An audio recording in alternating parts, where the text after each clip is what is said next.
পৃথিবী অপার রহস্যময়। বিজ্ঞান সেই রহস্যের জট খুলছে প্রতিনিয়ত। আজ যা অনাবিষ্কৃত তা অবিশ্বাস্যও বটে। আমাদের ডর অনুষ্ঠানে যে ঘটনার মুখোমুখি আপনি হতে যাচ্ছেন তার যুক্তিসিদ্ধ উত্তর নেই। আমরা প্রতিদিনের জীবনে ভয় বা রহস্যকে যেভাবে স্থান দিয়েছি সেভাবেই এই অনুষ্ঠান আপনার কাছে জায়গা করে নিচ্ছে। এই অনুষ্ঠানের কোনো ঘটনাই সার্বজনীন নয়। ডর মানে ভয়।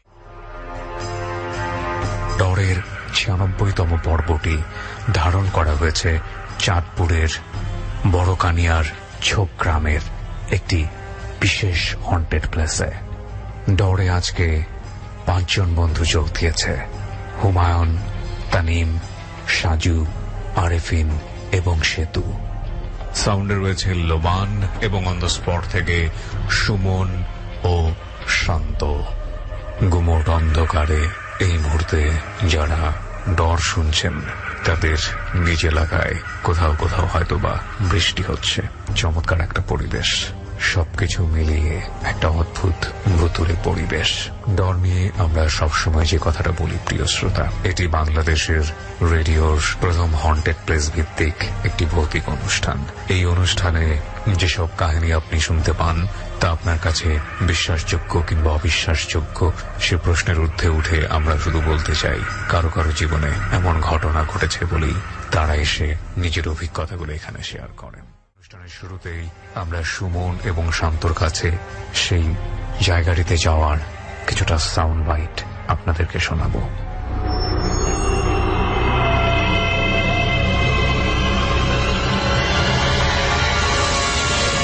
ডর মানে ভয়।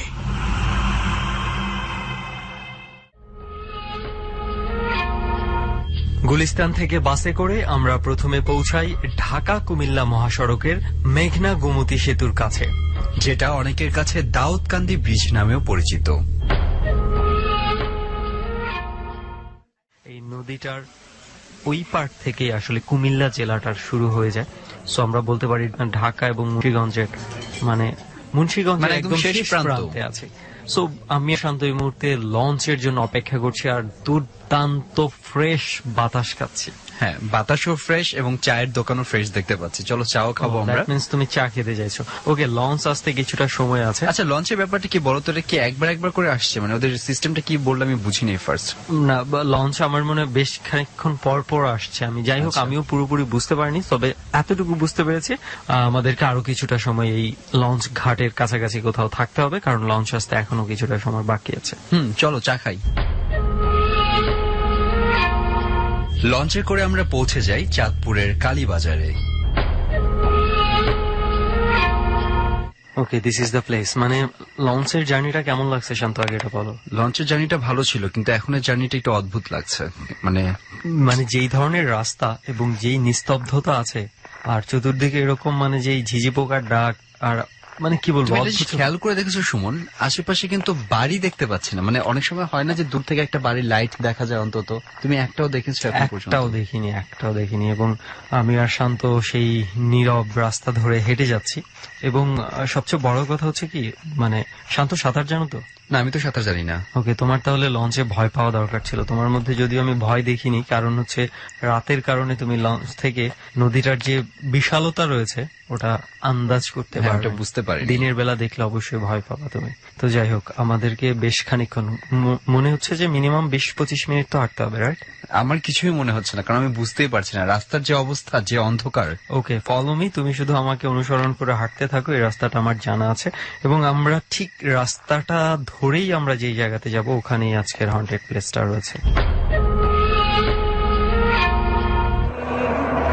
ফাইনালি অবশেষে বিভিন্ন ধরনের জার্নি করে তারপর বিশাল লম্বা জার্নি ছিল।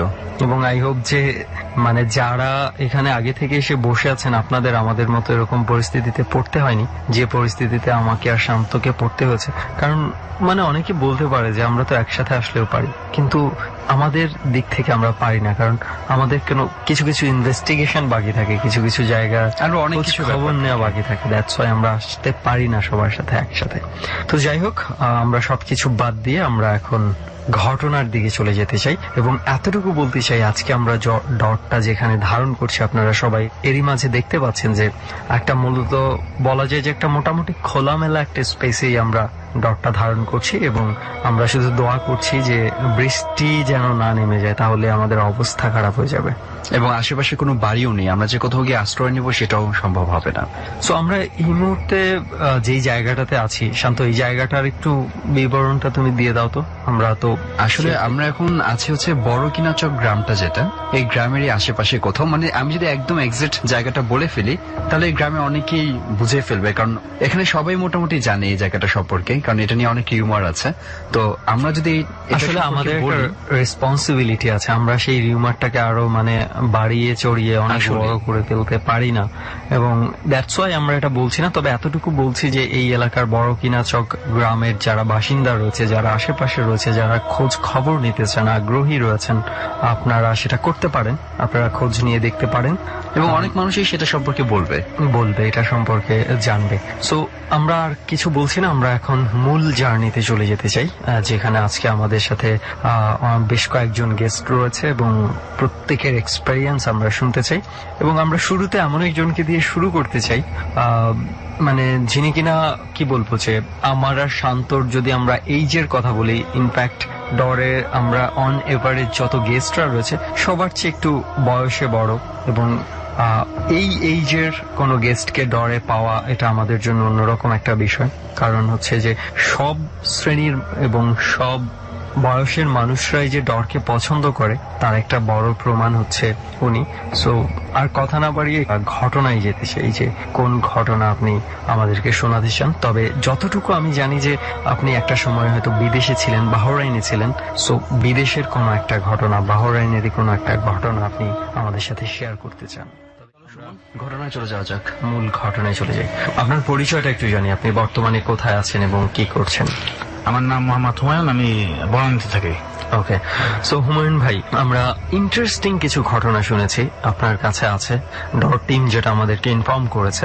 সো আমরা দেরি আর করতে চাই না, আমরা সরাসরি ঘটনায় চলে যেতে চাই, আপনার ঘটনাটা শুনতে চাই। ধন্যবাদ।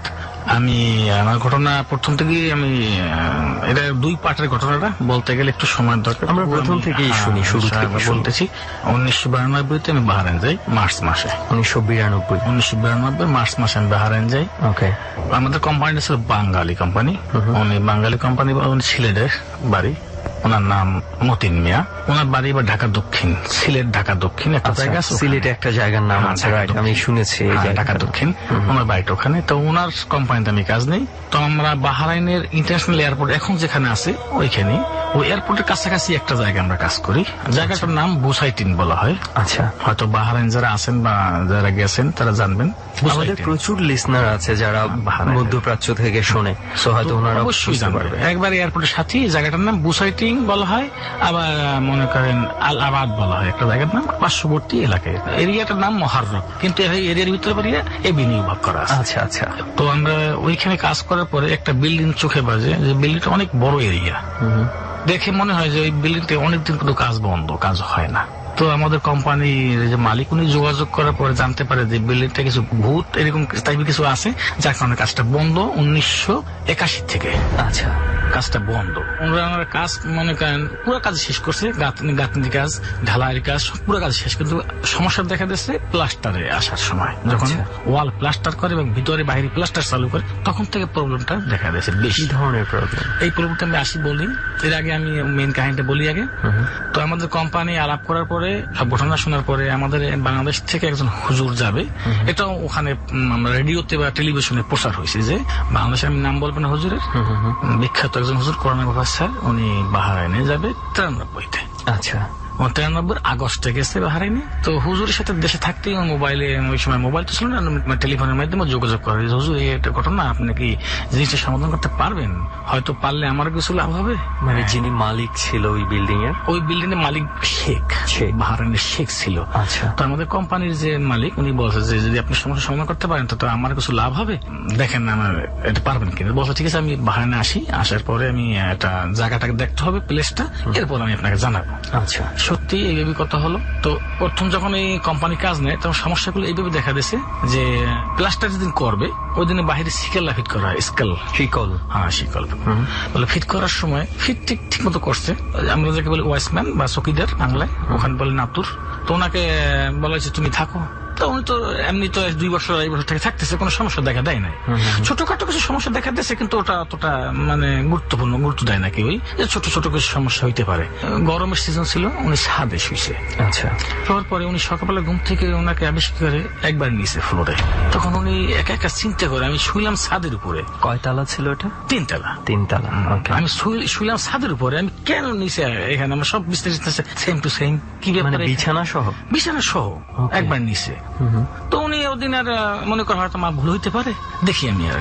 উনি আরো একদিন রয়েছে প্লাস্টার করে গেছে রেগে, ওই দিন আবার প্লাস্টার চালু হয়েছে, প্লাস্টার করেছে। পরদিন সকালে প্লাস্টার দেখে সারা প্লাস্টার নিচে, মানে ওয়ালে কোনো প্লাস্টার থাকতেছে না। আচ্ছা, এখন তো প্লাস্টার বলতে হচ্ছে যে সিমেন্ট লাগানো, সিমেন্ট বালু দিয়ে যেটা ফিনিশিং করে, যেমন ব্লক লাগাবার পরে বা ইট লাগাবার পরে এটা প্লাস্টার করে না, ওইটা তো প্লাস্টার বলা হয়।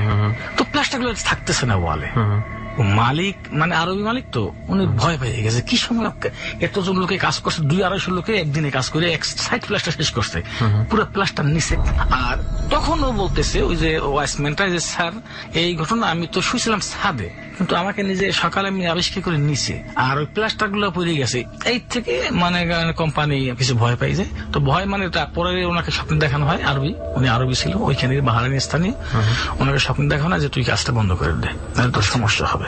আরবিরা তেমন ভয় পায়, ওরা 2টা জিনিস ভয় পায় প্রচুর, এই ভূত, শয়তান, পুলিশ। আচ্ছা, তো ওনারা কাজটা বন্ধ করে দেয়। সত্যি সত্যি উনি কাজ বন্ধ করে দেয়। স্বপ্ন দেখার পরে হ্যাঁ, উনি এমনি অত ভীত বললাম যে, তো শেখের সাথে উনি সরাসরি আলাপ করে যে আমার দ্বারা কাজটা করা সম্ভব না, আমি প্লাস্টার করে আসি, পরদিন দেখা যায় সকালে সব নিচে। তো এইভাবে তো আমার লস। আমার 200 লোকে কাজ করলো সারাদিনে, সারা প্লাস্টার। এটা কয়দিন ঘটেছে, মানে কয়েকবার? 3বার সেম ঘটনা। 3বার সেম ঘটনা, কিন্তু ওই ছেলের সাথে 3বার সেম ঘটনা। ও উপরে শুইলে ওকে আবিষ্কার করে নিচে, ও নিচে শুইলে ওকে আবিষ্কার করে উপরে। আচ্ছা, এই অবস্থা। মানে বিছানা সহই চেঞ্জ। বিছানা সহ মানে আমি একটা জিনিস একটু ইন্টারাপ্ট করি আমি এখানে। মানে আমি প্রথমে যখন শুনছিলাম আমি ভাবছিলাম যে এরকম হয় না, অনেকের ঘুমের সময় ঘুমের মধ্যে হাঁটার একটা অভ্যাস থাকে। তো সো সেটা যদি হতো ওকে ফাইন, সে ঘুমের মধ্যে হেঁটে 3 তালা থেকে নিচ তালা এসে, যদিও এটা অনেকটা ডিফিকাল্ট, তারপরেও আমি মেনে নিলাম। কিন্তু বিছানা নিয়ে তো ঘুমের মধ্যে আসা সম্ভব না, পুরো চোখে সহ বা সমস্ত কিছু সহ। সো এটা মানে আমার মেনে নিতে আমি বাধ্য হচ্ছে, এটা অদ্ভুত কিছু। তো যখন ওই আমাদের কোম্পানির মালিক যখন আমাদের হুজুরের সাথে আলাপ করলো, তো উনি কাজটা বন্ধ করে চলে গেল। আমরা তো আমি নিজেও আবার কোম্পানি ফরম্যান ছিলাম, আমি নিজেও সরাসরি হুজুরের সাথে কথা বলছি। তা আমি জানি যে ওনার ক্ষমতা আছে এরকম কিছু করার, উনি বহুত কিছু করতে পারে, আমি আগের থেকেও জানি। যখন দেশে ছিলাম তখন উনি 93 সালের আগস্টের 23 তারিখ উনি যায় বাহরাইন। উনি 3 দিনের জন্য যায়। 3 দিন উনি ওয়াশ করার পর উনি আর 3 দিন ওখানে, তখন সরকার ছিল, নাম ছিল আপনারা শুনতে পারেন শেখ ইসা বিন সালমান আল খলিফা। আচ্ছা, বাহরাইনের প্রেসিডেন্ট ছিল। এখন তো ওনার ছেলে সালমান আল খলিফা, কিন্তু ওই সময় শেখ ইসা বিন সালমান আল খলিফা ওনার অনুরোধে আরো 3 দিন থাকছে। উনি 3 দিনে আরবি ভাষায় 3 দিন এবং বাংলা ভাষায় এবং উর্দু হিন্দি মিক্স করে 3 দিন উনি ওয়াজ করছে। তো উনি একদিন টাইম দিলে আমাদের জন্য, যে ঠিক আছে আমি আজকে যাব একা। তা আমাদের কোম্পানি গাড়িতে করে ওনাকে ওই জায়গাটা নেওয়া হয়েছে। তখন মাগরিবের নামাজ শেষ, উনি কিছু আলামত বোঝার জন্য উনি যেটা দরকার উনি ওইটা করলো। করার পরে উনি বলছে ঠিক আছে আমি এখন চলো বাসায়, আমরা 11টার সময় এখানে আসবো। তা হুজুর 11টার সময় আবার আসলো রাতে। আসার পরে উনি ওটা পর্যবেক্ষণ করলো যেভাবে কিভাবে করা যায়, এটা কি সমস্যা, কত বড় সমস্যা। উনি মাপ নেওয়ার জন্যই উনি ওখানে গেল। উনি বলছে ঠিক আছে এটা সমাধান হয়ে যাবে, তুমি শেখের সাথে কথা বলো, কাজ কন্ট্রাক্ট করার সমস্যা নাই, এটা দূর করবো আমি। উনি একবার 100% শিওর দিল যে এটা দূর হয়ে যাবে। তারপর কি হলো? উনি একটা স্টিল 8 থেকে 8.5 ফুট লম্বা, মানে 20 মিলি যেটাকে বলা হয়, স্টিল দিল 8 ফুট লম্বা, 8.5 ফুট লম্বা হয়তো। ওখানে আমরা 7 জন যাইতে হবে, ওখানে থাকতে হবে। 7 জন কি পজিশনে কিভাবে থাকতে হবে উনি সব বললো, যে তোমরা এইভাবে থাকবা। এবং এই স্টিলটা সেম যে বাড়িটার একটা সেন্টার করবো, যে এখানে একটা সেন্টার হইতে পারে, সমস্যা নেই কম বেশি, তোমরা গাড়বা মাটির নিচে। লাস্টে আমাদের একটু পানি দিছে একটা বোতলে, যে পানিটা লাস্টে যখন দেখবা যে অল্প একটু বাকি আছে, একটা বাড়ি মেলে নিচে যাবে কি মাটির নিচে, তখন পানি ঢেলে দেবা। বাকি তোমাদের সাথে ওখানে যে সমস্যাগুলো হবে বা তোমাদের অনেক ভয় দেখানো হবে, তোমরা ভয় পাবা না কেউ। কারণ আমি যে ওই স্টিলের সাথে 7টা কালো সুতা দিয়া সেম মানে ভাগ করছে, ভাগ করে মানে 7টা স্থানে একটা গিট দিয়ে দিচ্ছে যে তোমাদের কোনো সমস্যা হবে না, কিন্তু তোমাদের অনেক ভয় দেখাবে বিভিন্ন রকমের। তা আমি কোম্পানির ফোরম্যান ছিলাম, যার কারণে আমাকে যাইতে হবে ওখানে। আমি 7 জনকে রাজি করাইলাম, বলছি যে আমার 7 জনের বাড়ি বিভিন্ন জায়গায়, কেউ কুমিল্লা, কেউ মানে সিলেট। বাংলাদেশি ছিল? আমরা বাংলাদেশি ছিলাম সবাই, কোম্পানিটা বাঙালি তো অনেকের অনুরোধ করে আমার 7 জন ঠিক রাজি হইলাম। হুজুর তো আগের দিন রাত্রে তদারক করলো, ওই স্টিলটা পড়লো, পড়ে এবং 7টা জায়গায় কালো সুতা দিয়ে 7টা গিট টিম দিল। কিন্তু একটা টাইম আসবে যখন মনে করবে যে তোমাদের উপর মাত্র 1 সুতা বাকি আছে, মানে আমি যে 7টা সুতা তোমাদেরকে আমি গিট দিয়ে দিছি, তখন তোমার একটা সাইড দক্ষিণ সাইডটা সাইড দেবা, তোমার 7 জন থাকবে ঘুরে, যখন 1 হাত জায়গা বাকি থাকবে তোমরা একটা দক্ষিণ সাইডটা সাইড দেবা। বুঝতে পেরেছি, মানে একটা সাইড খোলা রাখতে হবে। ওকে, তারপর আমরা যখন বাড়ির ভিতরে ঢুকি, প্রথমে একটা আওয়াজ 200 মাইল 250 মাইল বেগে বাতাস হলে কিভাবে আওয়াজ হয়, মানে রুমটার ভিতরে লাগে জানি বড় বড় ব্লক গুলো উঠতেছে, এক একটা ব্লকের ওজন 40 কেজি।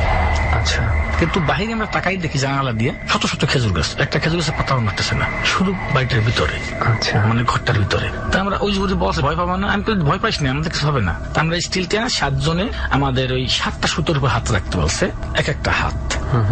লাস্টে ওই যে বাহির হবে বড়টা হাতুড়ি দিয়েছে বাইরে হওয়ার জন্য। প্রত্যেকটা বাড়ির সাথে সাথে একটা দোয়া বলছে, ছোট্ট একটা দোয়া শব্দ, আমি শব্দটা বলবো না, শুধুমাত্র যে বাড়ি এবার ওইটা, মানে যে হাতুড়া দিয়ে বাড়ি দিবে ওই শব্দটা বলে বলে বাড়ি দিবে। ওকে, তারপর লাস্টে যখন দেখবা যে লাস্ট বাড়ি মেলে থাকবে তখন পানি দিয়েছে, পানিটা ঢালবা, কিন্তু পানি ঢালতো ওই বরাবর টাইমে। আর ওই এক হাত জায়গা থাকতে তোমরা এক সাইড ছাড় দেবা। তোমরা সেই মতে কাজ করলাম, সত্যি আমরা শুরু করছি বাইরে নিয়ে। তো এক এক সময় দেখি যে বাচ্চারা 20-25টা বাচ্চা যদি ক্লিক আওয়াজ করে, তো কেমন শুনে এক শব্দ ওইরকম শুনি। কিছু সময় মানে ওই স্টিলটা আপনারা যখন গাড়তেছি, এক হাত গাড়লাম ওই বাচ্চাদের আওয়াজ পাইলাম শুধুই, আর এক হাত যখন আসলাম ওই হাতের সময় আওয়াজ পাই সিংহের বাঘে একসঙ্গে গর্জন করলে কিরকম একটা আওয়াজ হয় এরকমের। তো আর এক হাত গাড়ার সময় আওয়াজ পাইতেছি যে কুঠি কুঠি মৌমাছি আছে না, মৌমাছি এর আওয়াজ করলে কিরকম আওয়াজ হয়, ভন ভন যে শব্দ, মানে কানের পর্দা পাইতে দিচ্ছে আমাদের।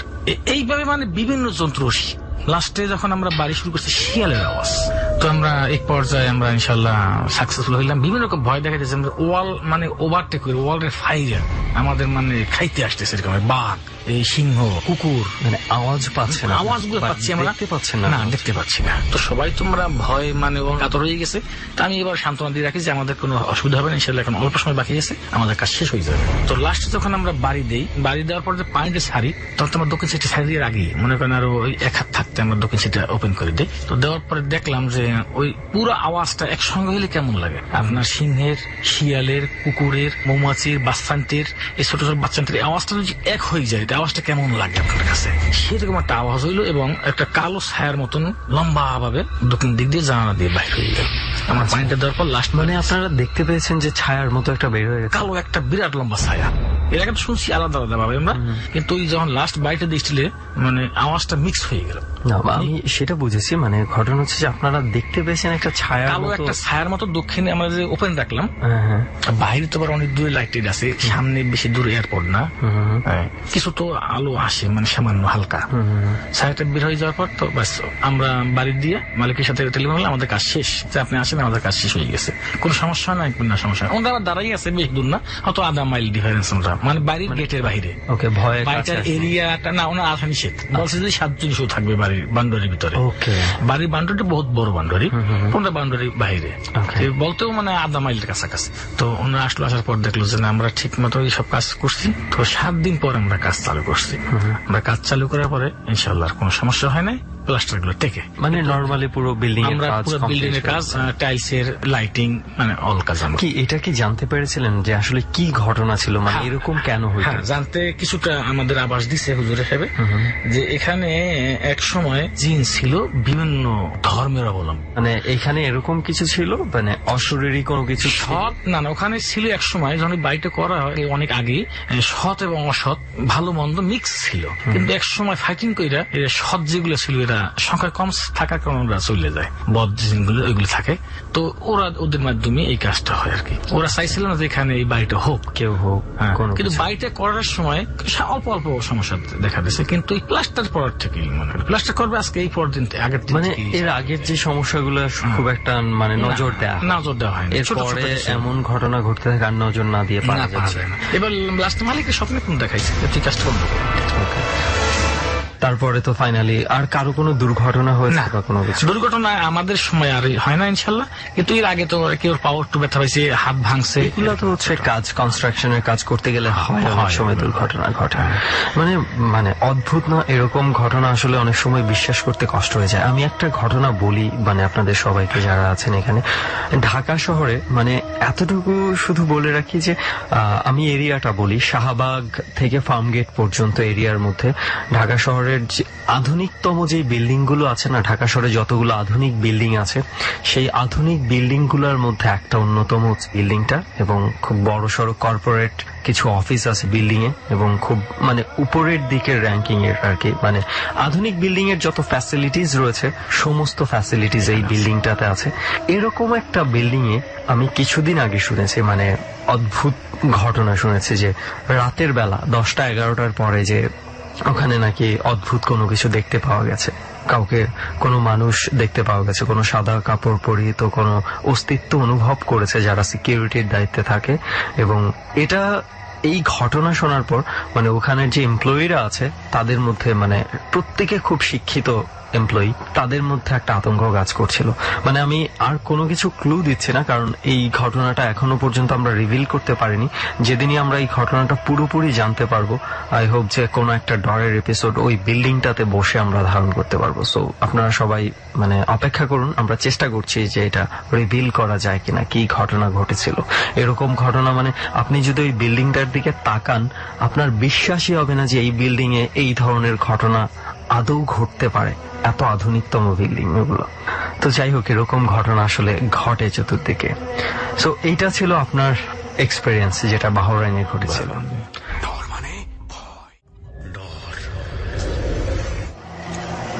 ডর চলছে এবং সেই সাথে বেশ কিছু অতিথি আজকে আমাদের সাথে রয়েছে এবং আমরা এক এক করে প্রত্যেকের ঘটনা শুনছি। ওকে, আমরা কথা না বাড়িয়ে আবারও চলে যাই আমাদের আরো একজন অতিথি যিনি আজকে আমাদের এই জার্নিতে যোগ দিয়েছেন এবং তারও কিছু এক্সপেরিয়েন্স আছে যেটা উনি আমাদের সবার সাথে শেয়ার করতে চায়। তো চলুন আমরা তার কাছে যাই এবং প্রথমে তার পরিচয়টা একটু জানি। কি করেন আপনি বর্তমানে এবং কোথায় থাকেন? জি, আমি তানিম আহমেদ ঝাঁকি, গ্রামের বাড়ি ভৈরবে, আমি ঢাকা মোহাম্মদপুরে থাকি। ওকে, কি করেন আপনি? আমি মাদ্রাসায় পড়াশোনা করতেছি, প্লাস একটা ট্রাভেল এজেন্সিতে আছি। ওকে, সো তানিম ভাই, আমরা সরাসরি ঘটনার দিকেই চলে যাই। যে আমরা তো জানি রাও টিমের কাছে শুনেছে যে আপনার কয়েকটা এক্সপেরিয়েন্স আছে। সো কি ধরনের এক্সপেরিয়েন্স এগুলো আমরা একটু জানি। প্রথমে কোন ঘটনাটা আপনি শেয়ার করতে চান আমাদের সাথে? জি, আমি প্রথমে যে ঘটনা শেয়ার করতে চাচ্ছি ওটা 2004 সালে আমি যখন ঢাকায় প্রথম আসি। তো পড়াশোনার জন্যই প্রথম আসা হয় আমার। তো আমি পুরান ঢাকায় নাজিরা বাজারে একটা মাদ্রাসায় ভর্তি হই। তো মাদ্রাসায় প্রিন্সিপাল ছিল আমার বড় ভাই, তো সেই সুবাদে ওখানে ভর্তি হওয়া। তো ভর্তি হওয়ার পর থেকে মানে শুনছিলাম যে এই জায়গাটা অদ্ভুত টাইপের, বা যে মাদ্রাসাটা যেখানে প্রতিষ্ঠা হয়েছে এই জায়গাটা ভালো ছিল না, বা এখানে কবর ছিল কিছু। তো এক মুহূর্তে জায়গাটা পরিত্যক্ত হয়ে যাচ্ছিল। তো এই জন্য পরবর্তীতে এলাকার যারা ছিল তারা মিলে এখানে একটা মাদ্রাসা করে দেয়। তো মাদ্রাসাটা কবরের উপর ছিল, এই জায়গাটা থাকার কারণে একটু ভয়ঙ্কর ছিল বা অদ্ভুত অদ্ভুত ঘটনা ঘটতো এখানে। তো আমি ভর্তি হওয়ার 1 মাসের মাথায় অনেক কাহিনী, অনেক ঘটনা, অনেক কিছু যারা পুরাতন ছাত্র ছিল তাদের কাছ থেকে শুনতে পাইছি। আবার কেউ কেউ এরকম বলছে আমাকে যে রাতের বেলা কখনো একা বের হবে না। আচ্ছা। তো পরবর্তীতে একদিন আমি 2-3 মাস যাওয়ার পর, তো একদিন রাত্রে আমি ঘুমাইছি। ঘুমানোর পরে হঠাৎ আমার রাত্রেবেলা ওয়াশরুমে যেতে হবে, খুব বেশি চাপ আসছে। তো আমি তাড়াতাড়ি করে আমরা যেহেতু মাদ্রাসায় পড়াশোনা করি, মাদ্রাসায় সবাই ফ্লোরিং করে ঘুমায়। আমার পাশের বেডে যে ছিল নাসিম নামে একটা ছেলে, তো ওকে আমি জাগানোর পরে ওকে বললাম যে নাসিম চলো, আমার একটু ওয়াশরুমে যেতে হবে। নাসিম বললো আচ্ছা ঠিক আছে। তো আগে একটু বলে নেই, নাসিম খুবই সাহসী ছিল, ওর সাহসের কথা মোটামুটি মাদ্রাসার মধ্যে সবাই জানতো। আর ভাগ্যক্রমে ওর বেডটা ছিল আমার পাশের বেডই। তো যাই হোক, তো ওরে নিয়ে আমি মাদ্রাসা থেকে যখন ওয়াশরুমটা ছিল আবার নিচতলায়, তো নিচতলায় তাও আবার একটা গোডাউন ছিল, খুব পুরাতন একটা গোডাউনটাও খালি থাকে সবসময় ফাঁকা। গোডাউনটার পিছনে হচ্ছে 3-4টা ওয়াশরুম একসাথে, এটা নিচতলায়। আর আমরা ছিলাম দোতলায়। তো দোতলায় যে গেট খুললাম, গেট খুলে সিঁড়িতে যখন নামতে যাব, তো একটা সিঁড়ি নামলে আরেকটা একটু স্পেস থাকে, পরবর্তীতে আরেকটা সিঁড়ি। তো স্পেসটার মধ্যে একটা মুরগি দেখতে পাই। তো মুরগিটা সাধারণ কোনো মুরগি না, মোরগ আর কি। আচ্ছা। মোরগটা সাইজে নর্মাল মুরগি থেকে অনেক বড়।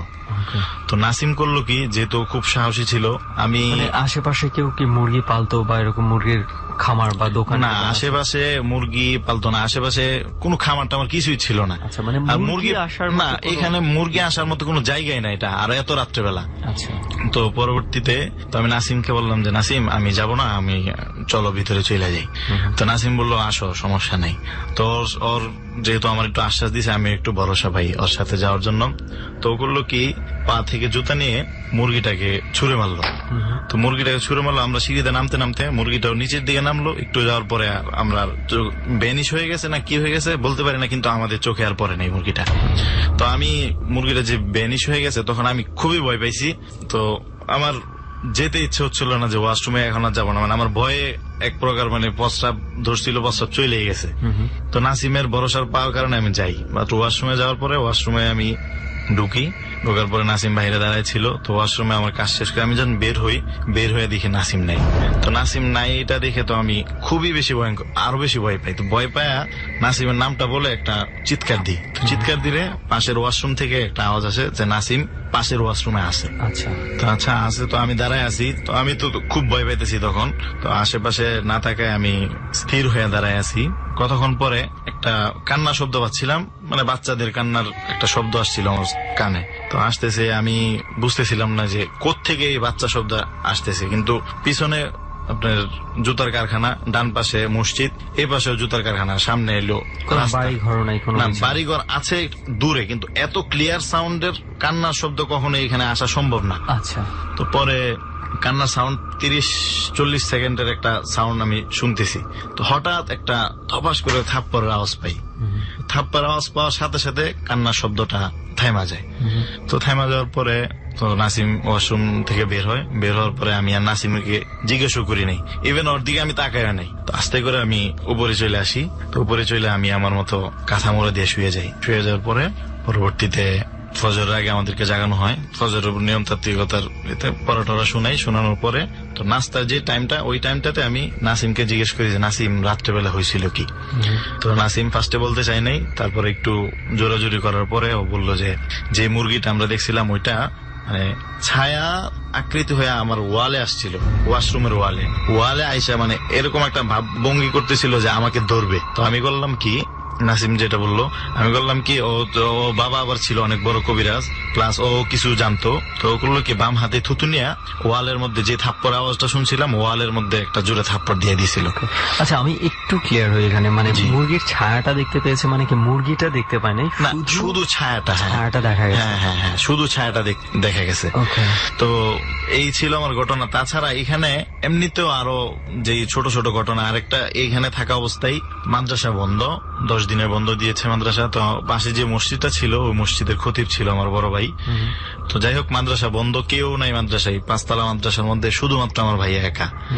তো ভাইয়া মসজিদের খতিব, আবার মাদ্রাসার প্রিন্সিপাল। তো রাত্রে ঘুমায় আছে, হঠাৎ দেখলো আপনার পশ্চিম সাইডের খাটের পশ্চিম সাইডের কোনটা মাটি থেকে 1-1.5 হাত উপরে। আচ্ছা।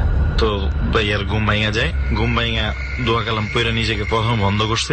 বন্ধ করার পরে জিনেদেরকে উদ্দেশ্য করে বললো যে তোমরা যে কাজটা করতেছো এটা একবারে ঠিক করতেছো না, কারণ আমি তোমাদেরকে কখনো কোনোদিন ক্ষতি করি নাই। পরবর্তীতে জিনরা বললো যে না, আমি আপনাদেরকে ক্ষতি করতে আসি নাই। এই কথা বইলা পর ভাই আর কয়েকটা কথা বলছিল, ওরা রেসপন্স করে নাই। আচ্ছা, এইটা হচ্ছে ওই মাদ্রাসাতে? হ্যাঁ, ওই মাদ্রাসাতেই। তো এমন ছোটখাটো কিছু ঘটনা, অদ্ভুত ঘটনা ঘটতে ঘটতে আছে ওই জায়গাটাতে। ওকে। সো এইটা হচ্ছে আপনার প্রথম এক্সপেরিয়েন্স, জি, জি, যেটা আপনি প্রথম। নিজেও কিছুটা জি, জি। ভুক্তভোগী। জি। আর কোনো ধরনের কোনো ঘটনা কি আছে? কারণ আপনার এই ঘটনাটা শুনে আমি একটা ঘটনা ছোট্ট শেয়ার করব। কারণ কিছুদিন আগে আমার ফেসবুক পেজে একজন একটা ঘটনা সুন্দর করে লিখে পাঠিয়েছেন, এবং সে ঢাকা শহরেরই কোনো একটা জায়গায় থাকে এবং তার নাম টাম সহই লিখে পাঠিয়েছেন। আমি ঘটনাটা শেয়ার করব আপনাদের সাথে। সো আমি এর পরের ঘটনাটা একটু শুনি আপনার কাছে। জি জি।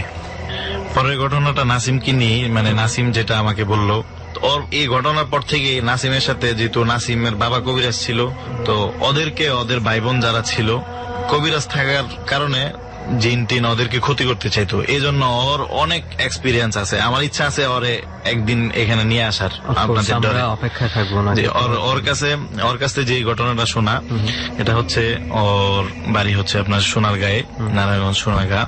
ও যেটা বললো, একদিন ওদের বাড়ি থেকে 2-3 কিলোমিটার দূরে ওর নানুর বাসা।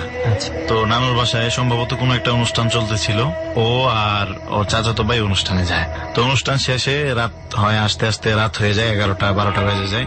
তো আসার পথে জায়গাটা একটু অন্ধকার, ভালোই অন্ধকার, কিন্তু মানুষ নাই যেই পথটাতে আসতে হয়। তো ওইখানে হয়েছে কি, আসার পথে মাঝপথে একটা মাজার পড়ে। মাজারটার মধ্যে লাইট ছিল, আশেপাশে আর কোথাও লাইট নেই, চারদিকে অন্ধকার, মাজারটার মধ্যে একটা লাইট আছে। তো ওই লাইটটা, ওই মাজারটা যখন ওরা ক্রস করে, তখন নাসিম দেখতে পাইলো মাজারটার মধ্যে যে কবরটা আছে, কবরের উপরে যে চাদরটা নড়াচড়া করতেছে।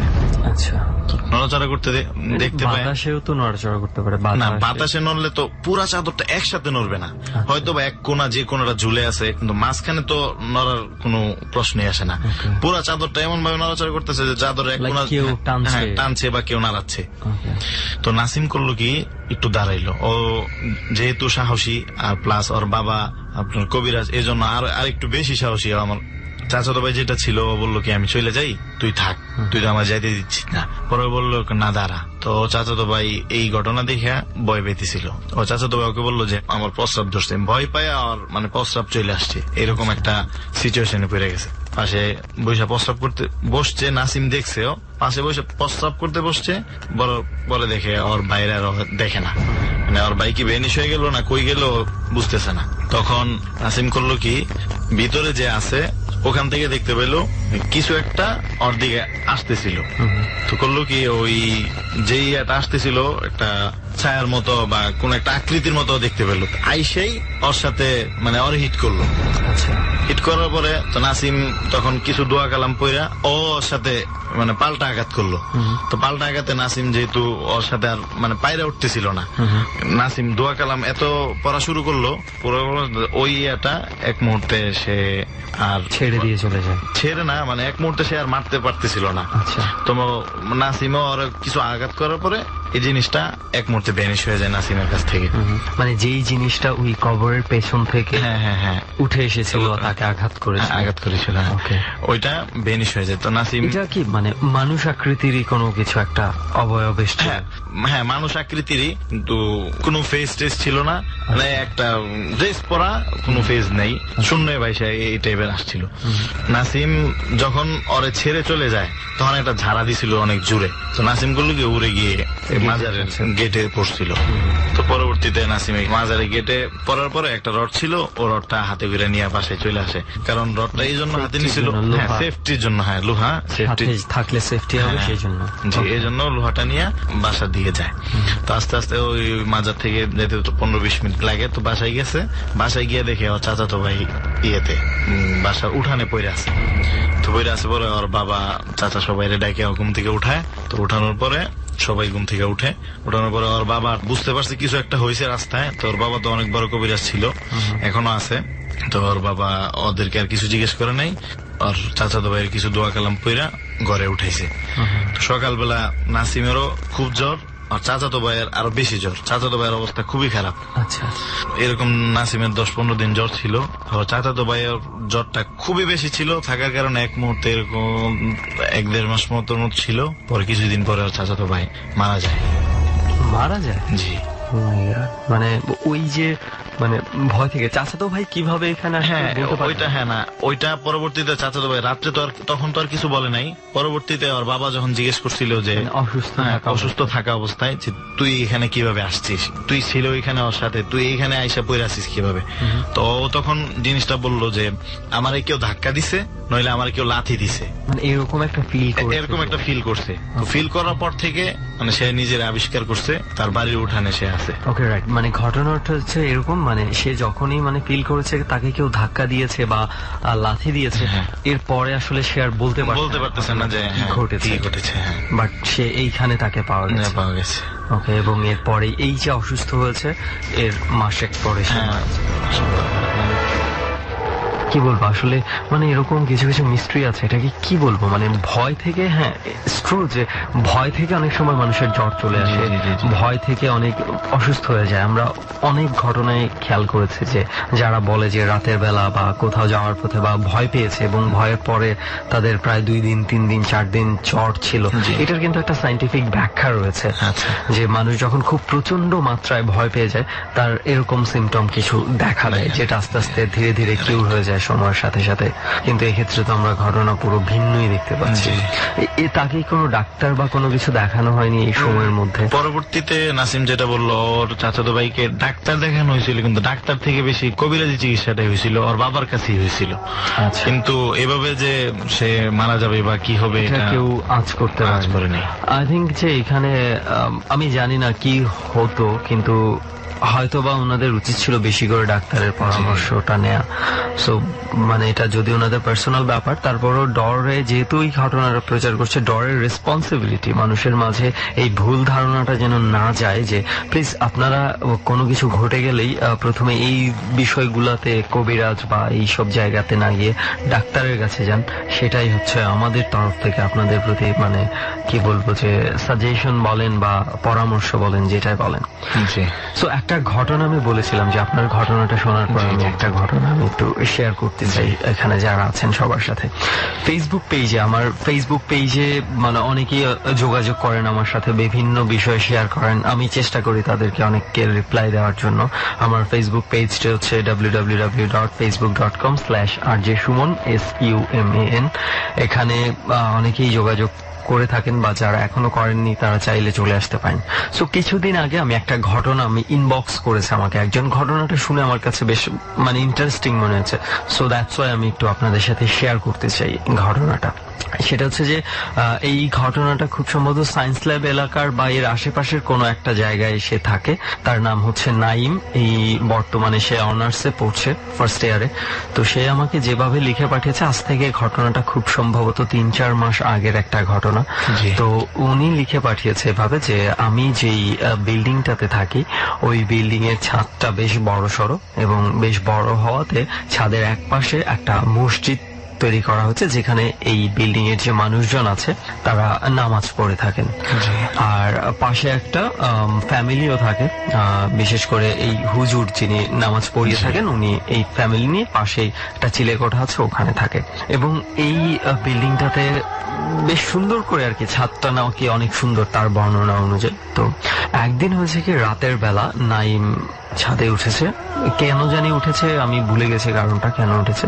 তো সে ছাদের মধ্যে উঠেছে, সে দেখছে কি মানে ওই মসজিদের যে রুমটা আছে মসজিদের রুমটার মধ্যে মানে লাইট জ্বলছে।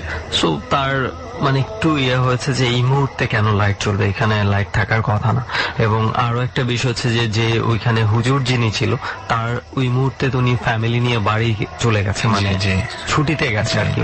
সো কিছুদিন ধরে ফাঁকা। সো ওই বাসাটাতেও কেউ নেই এবং এখানে লাইট জ্বলা দেখে তার মানে একটু কৌতূহল জাগলো এবং সে একটু জানালা দিয়ে মানে থাই গ্লাসের যে জানালা আছে জানালার কাছে যা দেখলো যে কি হচ্ছে, কেন লাইট জ্বালানো।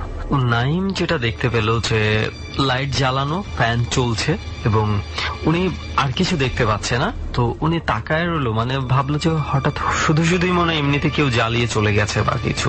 বেশ কিছুটা সময় পার হলো ও তাকিয়ে আছে। তো একটা পর্যায়ে ও খেয়াল করলো কি মানে যে জায়নামাজটা পাতা ছিল ওখানে দেখলো জায়নামাজটা আস্তে আস্তে করে ভাঁজ হয়ে যাচ্ছে।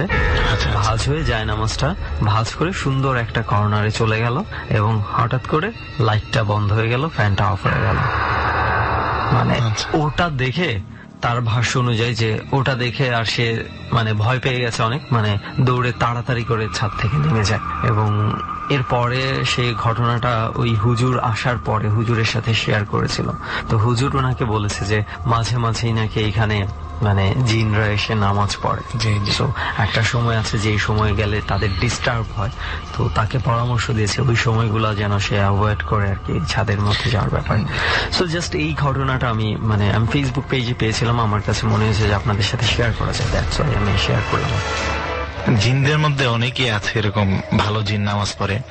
আমি যখন যাত্রাবাড়ি পড়ি, যাত্রাবাড়ি এক মাদ্রাসায়, ওখানে একদিন সবাই গোসল টোসল করে কাপড় টাপড় সবগুলো নাড়তো আপনার ইয়েতে ছাদের উপরে। তো একদিন হঠাৎ বৃষ্টি, তখন ঘন্টা চলতেছিল, তো মানে আমাদের ক্লাস চলতেছিল আর কি। ক্লাস চলাকালীন যত কিছুই হোক কেউ উঠে না, আর স্বাভাবিক কাপড় ভিজলে এটা শুকাবে, এজন্য কেউ উঠে নাই। পরবর্তীতে ঘন্টা শেষ হয়েছে, সবাই দৌড়াদৌড়ি করে ছাদে বাতাস আসছে, কার কাপড় কোথায় গেছে এটা খোঁজাখুঁজি, অনেক ছাত্র একসাথে, 450 ছাত্র। তো ছাদে গিয়ে একটা কাপড়ও নাই। আচ্ছা, পরবর্তীতে কাপড় দেখলো, সবগুলা কাপড় সিঁড়ির মধ্যে, মানে বৃষ্টিতে ভিজে নাই, শুকনা কাপড় গুলো এক জায়গায় আছে, কে আনছে কেউ জানে না, সবগুলো শুকনা কাপড়। পরবর্তীতে এটা আমাদের বড় হুজুর যিনি ছিলেন, তো ওনাদেরকে সবাই জানায়, আমিও গেছিলাম যে হুজুর এই ঘটনা। হুজুর পরে বলল যে আমার এই মাদ্রাসায় 2 জন জিন ছাত্র আছে, যারা কখনো তোমাদের সামনে ফেস হয় নাই, কিন্তু অনেক উপকার তোমাদেরকে, মানে ছোট ছোট উপকার যেগুলা দেখা যায় না, কিন্তু এটা তোমরা ধরতে পারছো কারণ সবার এখানে কাপড় ছিল দেখে, কিন্তু এরকম অনেকের পার্সোনালি এরকম ছোট ছোট কাজ ওরা করে দিতেছে। তোমরা যেহেতু আসছো, তোমাদের চোখে জিনিসটা ধরা পড়ছে, আমি চাই না যে এটা ফ্লাশ হোক যে 2 জন ছাত্র আছে, তোমরা কারো কাছে বলবা না জিনিসটা। আছে মানে এই ধরনের কিছু কিছু ঘটনার ক্ষেত্রে আমরা অনেক জায়গায় পেয়েছি, কিছু ভালো জিনিসও আছে যেটা মানুষের জি। উপকার করে থাকে, সব সময় যে ক্ষতি করে থাকে জি। বিষয়টা এরকম না।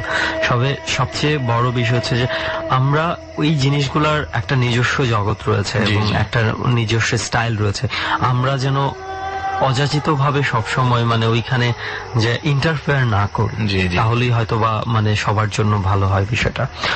ওকে, অনেক ধন্যবাদ আপনাকে যে জি, আপনি আপনাকেও আমাদের এই জার্নিতে এসে আপনার ঘটনাটা শেয়ার করেছেন। জি, আপনাকেও ধন্যবাদ। ডর চলছে এবং সেই সাথে আমরা আরো একজন অতিথি আমাদের সাথে আছে এই মুহূর্তে এবং যার ঘটনা আমরা শুনবো। তার ঘটনায় যাওয়ার আগে একটু ছোট্ট করে আমরা জানিয়ে দিতে চাই প্রত্যেককে, যারা ডরে আসতে চান ফোন করতে পারেন। আমাদের ফোন নাম্বারটি হচ্ছে 09613892892। আবারও একটু বলে দিচ্ছি, 09613892892। এই নাম্বারে ফোন করে আপনি বর্তমানে কোথায় আছেন, মানে বর্তমানে কোথায় থাকেন আপনি, এবং আপনার ভ্যালিড ফোন নাম্বার, যে ফোন নাম্বারে ফোন করে ডর টিম আপনাকে পাবে সবসময়, এরকম ফোন নাম্বার দিয়ে আপনি আপনার ঘটনাটুকু বলতে পারেন, যে কি কি ঘটনা ঘটেছিল সংক্ষেপে জাস্ট একটু বললেই হবে। তারপরে ডর টিম আপনাদের সাথে কথা বলবে। যদি আপনার ঘটনাটা ডরের প্রচারের উপযোগী বলে মনে হয় ডর টিমের কাছে, দেন এরকমই কোনো একটা জার্নিতে আপনিও আমাদের সাথে অংশগ্রহণ করতে পারেন। তাছাড়া আমার ফেসবুক পেজ রয়েছে www.facebook.com/rjsuman SUMAN সুমন। এখানে এসে আপনি এই পেজে এসেও আপনি আমার সাথে যোগাযোগ করতে পারেন এবং সেখানেও যদি আপনার ঘটনা ডরে প্রচারের যোগ্য হয়, কোনো একটা জার্নিতে আপনি অংশগ্রহণ করতে পারবেন। সো কথা না বাড়িয়ে আমরা এবার ঘটনার দিকে চলে যাই। প্রথমে তার পরিচয়টা একটু জানবো, যে আমাদের সাথে এই মুহূর্তে রয়েছে ঘটনা বলার জন্য, তার এক্সপিরিয়েন্স গুলো শেয়ার করার জন্য। আপনার নাম এবং পরিচয়টা একটু জানি। জি, আমার নাম মোহাম্মদ ওয়াহিদ খান সাজু। হুম। আমি একটি থাই কোম্পানিতে জব করতেছি। ওকে, সো সাজু ভাই, আমরা ঘটনাতে চলে যাই। ওকে, আমরা ডর টিমের কাছে যদিও একটু শুনেছি আপনার ঘটনার ব্যাপারে, পুরোপুরি আমরা নিজেরা এখনো জানি না। সো আমরা ঘটনায় যাই। প্রথমে কোন ঘটনাটা শেয়ার করবেন? প্রথমে যে ঘটনাটা শেয়ার করতে চাচ্ছি, এটা আমার নিজের সাথে ঘটা, নালিশপাড়ার ঘটনা। নাখালপাড়া। জি। কত সালের দিকে? এটা রিসেন্টলি 2 মাস আগে ঘটে গেছে। ওকে, 2 মাস। ফাইন। তো আমরা কাজিনরা মিলে, ফ্রেন্ডরা মিলে আমরা রাত্রের বেলা ডিনারের আয়োজন করি এবং যেই বাসায় আয়োজন করি সেই বাসায় আমরা আড্ডা দিই। সারা রাত আমরা আড্ডা দিতে থাকি। তো সে গত 2 মাস আগে আমার কাজিনের এক ফ্রেন্ডের বাসায় আর কি আমরা আয়োজনটা করি। তো আমার কাজিন আমাকে বিকেলবেলা ফোন দেয় যে সাজু, আজকে আমাদের ফ্রেন্ডের বাসায় পার্টিটা হবে, তুমি চলে আসো, নাখালপাড়া চলে আসো। তো আমি নাখালপাড়া গেলাম, যাওয়ার পর আমি ওই বাসার আগে কখনো যাইনি।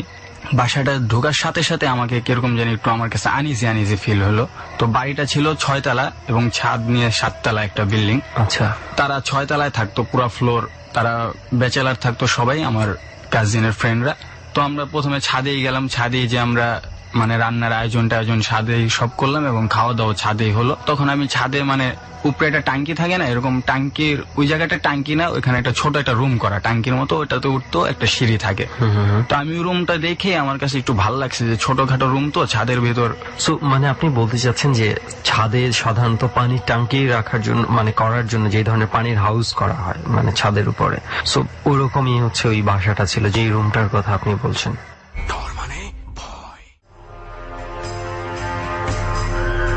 একটা কথা আমরা সবসময় বলে থাকি, রাত যত গভীর হয় এই গল্পগুলোর আবেদন ততটাই কেন জানি বেশি হয়। গভীর রাতে কারো কারো জীবনে ঘটে যাওয়া অধিভৌতিক ঘটনাগুলো সারা জীবনের জন্য স্মরণীয় হয়ে থাকে এবং কেন জানি বারবার সেই ঘটনাটি কাছের মানুষদের বলতে ইচ্ছে করে। যারা ডরে এসে এই ঘটনাগুলো বলেন তারা প্রত্যেকেই নিজ জীবনে এইসব ঘটনার অভিজ্ঞতা প্রাপ্ত। প্রিয় শ্রোতা, ঘটনাগুলোকে এনজয় করার জন্য বা ঘটনাগুলোর ফিলটাকে পাওয়ার জন্য ডর একটা রেসিপির কথা সব সময় বলে, সেটি হলো আপনি কিংবা সাথে আরেকজন যেখানে বসে ডরটি আপনি শুনবেন। একেবারেই পিন অফ সাইলেন্স, নিশুতি নিস্তব্ধ একটি জায়গা নির্বাচন করুন। যদি ঘরে শোনেন তো ঘরের বাতিটি নিভিয়ে দিন, হালকা করে জানালাটা খোলা রাখুন এবং তারপর নিশ্চিত হন রেডিওতে আপনি একেবারে পরিষ্কার শব্দটি পাচ্ছেন কিনা। শুনতে থাকুন ডর, যে কথাগুলো আপনার সামনে আজকে হুমায়ুন, তানিম, সাজু, আরেফিন এবং সেতু বলছে। চোখ বন্ধ করে অনুভব করার চেষ্টা করুন।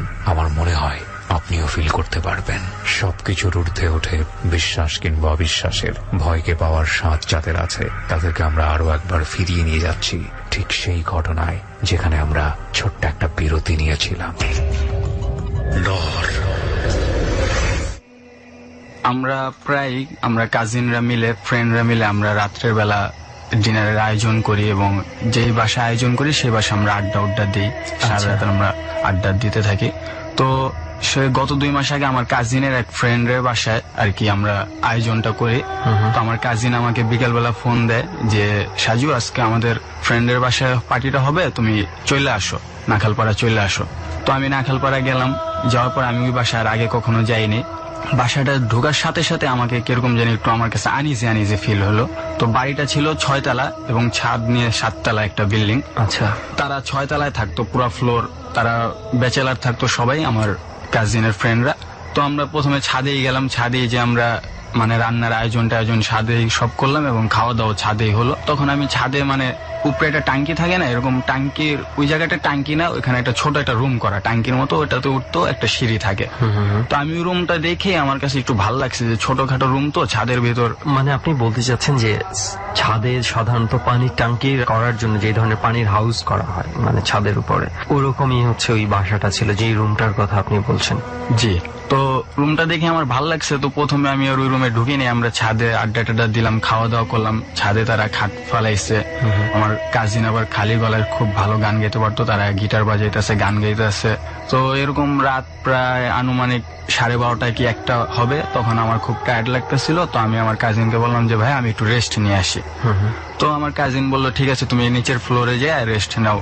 আমি বললাম যে না, নিচের ফ্লোরে একা একা ভালো লাগবে না, আমি এই রুমটাতেই শুই, তোমরা এখানে আসছো ছাদের থেকে, কোনো অসুবিধা নেই, রুমটাও ছোট আছে, বাতাস টাতাস আসবে। যাদের বাসা আমরা গেছি তো তারা প্রথমে আর কি আমাকে রুমটাতে যেতে দিল না, খুললে আমাকে কিছু বলেনি, যে বলছে ভাই এই রুমে শুবা, এই রুমে শোয়ার দরকার নেই। তো আমি বললাম যে না ভাই, আমি এই রুমেটাতেই শুই। তো আমার জোরাজোরির কারণে তারা আর কিছু আমাকে বললো না, যে ঠিক আছে তুমি শুইলে শো, কোনো অসুবিধা নেই। তো আমি রুমে গেলাম, রুমে যেয়ে শুইলাম, লাইট নিবে, দরজাটা চাপায় দিয়া ফ্যানটা ছেড়ে আমি শুইলাম। তো শোয়ার পর আমার মনে হয় আমি আধা ঘন্টা কি 1 ঘন্টা ঘুমাইছি। ঘুমানোর পর হঠাৎ করে আমার ঘুমটা ভেঙে যায় এবং ভেঙে যাওয়ার পর আমি জানালার কাছে একটা মানে মানুষ আকৃতির কিছু দেখি যে আমার দিকে তাকিয়ে আছে। এটা দেখার সাথে সাথে কয়টা বাজে তখন? তখন 1:30 কি 2টা। ওকে। পাশে মোবাইল ছিল আমার, পাশেই মোবাইল থাকে, কিন্তু আমি ঘড়ির টাইমটা যে দেখবো এটাও আমার ছিল না, মানে শক্তিটা ছিল না। মানে আর আপনার কাজিনরা কোথায় ছিল? তারা ছাদে গান গাচ্ছে, এটাও আমার কানে আসতেছে, তারা যে গান গাচ্ছে কথা বলছে এটা আমার কানে। মিনটাইম আপনি দেখতে পাচ্ছেন যে জানালার পাশে কোনো একটা কিছু দেখতে পাচ্ছেন। ওকে। তো এটা দেখার পর আমি যে তাদেরকে ডাক দিব এই শক্তিটাও আমার ভিতরে নাই, যে আমার কাজিনকে ডাক দিব বা কাউকে ডাক দিব এই শক্তিটা আমার ভিতরে নাই। তো এটা দেখার পর হঠাৎ করে দেখলাম কি এটা চলে গেল, এটা ভ্যানিশ হয়ে গেল। হঠাৎ করে মানে আমার ভিতর থেকে ফিলিং আসতেছে যে আমি আর লড়তে চড়তে পারছি না, আমি যে হাত লাড়াবো বা উঠা বসবো বা আমি কথা বলবো কাউকে ডাক দিব আমি এগুলো কিছুই করতে পারতাছি না। তো খুব খারাপ লাগতেছে আমার নিজের কাছ থেকে যে আমি উঠবো, আমি কিন্তু সব দেখতেছি যে ঘরে ফ্যান চলতেছে, জানলা খোলা, সবই দেখতেছি, কিন্তু আমি কিছু করতে পারতাছি না। তো এরকম কিছুক্ষণ সময় যাওয়ার পর, হয়তো আনুমানিক আধা ঘন্টায় কি 15-20 মিনিট যাওয়ার পর আমার কাজিন তার এক ফ্রেন্ডকে পাঠায় যে আমার ভাইটা রেস্ট নিয়েছে নি, দেখ যদি রেস্ট টেস্ট নেওয়া যদি আসতে চায় আমাদের সাথে তো ওকে ডেকে নিয়ে আসো। তো তার ফ্রেন্ড আসে, প্রথমে দরজায় কয়েকবার নক করে আমার নাম ধরে ডাকে, তো আমি কোনো রেসপন্স দেই না। তো তখন সে করে কি দরজাটা খুলে আমাকে কয়েকবার ডাকে, তারপর আমি যখন তাকে কোনো রেসপন্স দেই না তখন সে লাইট জ্বালায়, এবং লাইট জ্বালায় আমার যে অবস্থা দেখে সেটা দেখে দৌড়ে আমার কাজিনকে যা বলে যে ভাইয়া আপনার ভাইয়ের কি জানি হয়েছে, আপনি তাড়াতাড়ি আসেন। তো ছাদে যারা ছিল প্রায় 15-20 জন আমার কাজিনের ফ্রেন্ড সার্কেল, তো সবাই সাথে সাথে দৌড়ে আসে যে কি হইলো। তো আইসা পরে যেটা আর কি দেখলো, এটা সকালবেলা আমার কাজিনের মুখ থেকে শোনা, এসেই দেখলো নাকি আমার চোখগুলা বাহির হয়ে খুব বড় হয়ে গেছে, মানে একটা স্বাভাবিক মানুষের চোখ এরকম থাকে না, খুব বড় এবং খুব বিভৎস অবস্থায় ছিল আমার, মানে বিভৎস অবস্থায় ছিল, বিভৎস অবস্থা আমাকে দেখা যেতেছিল আর কি।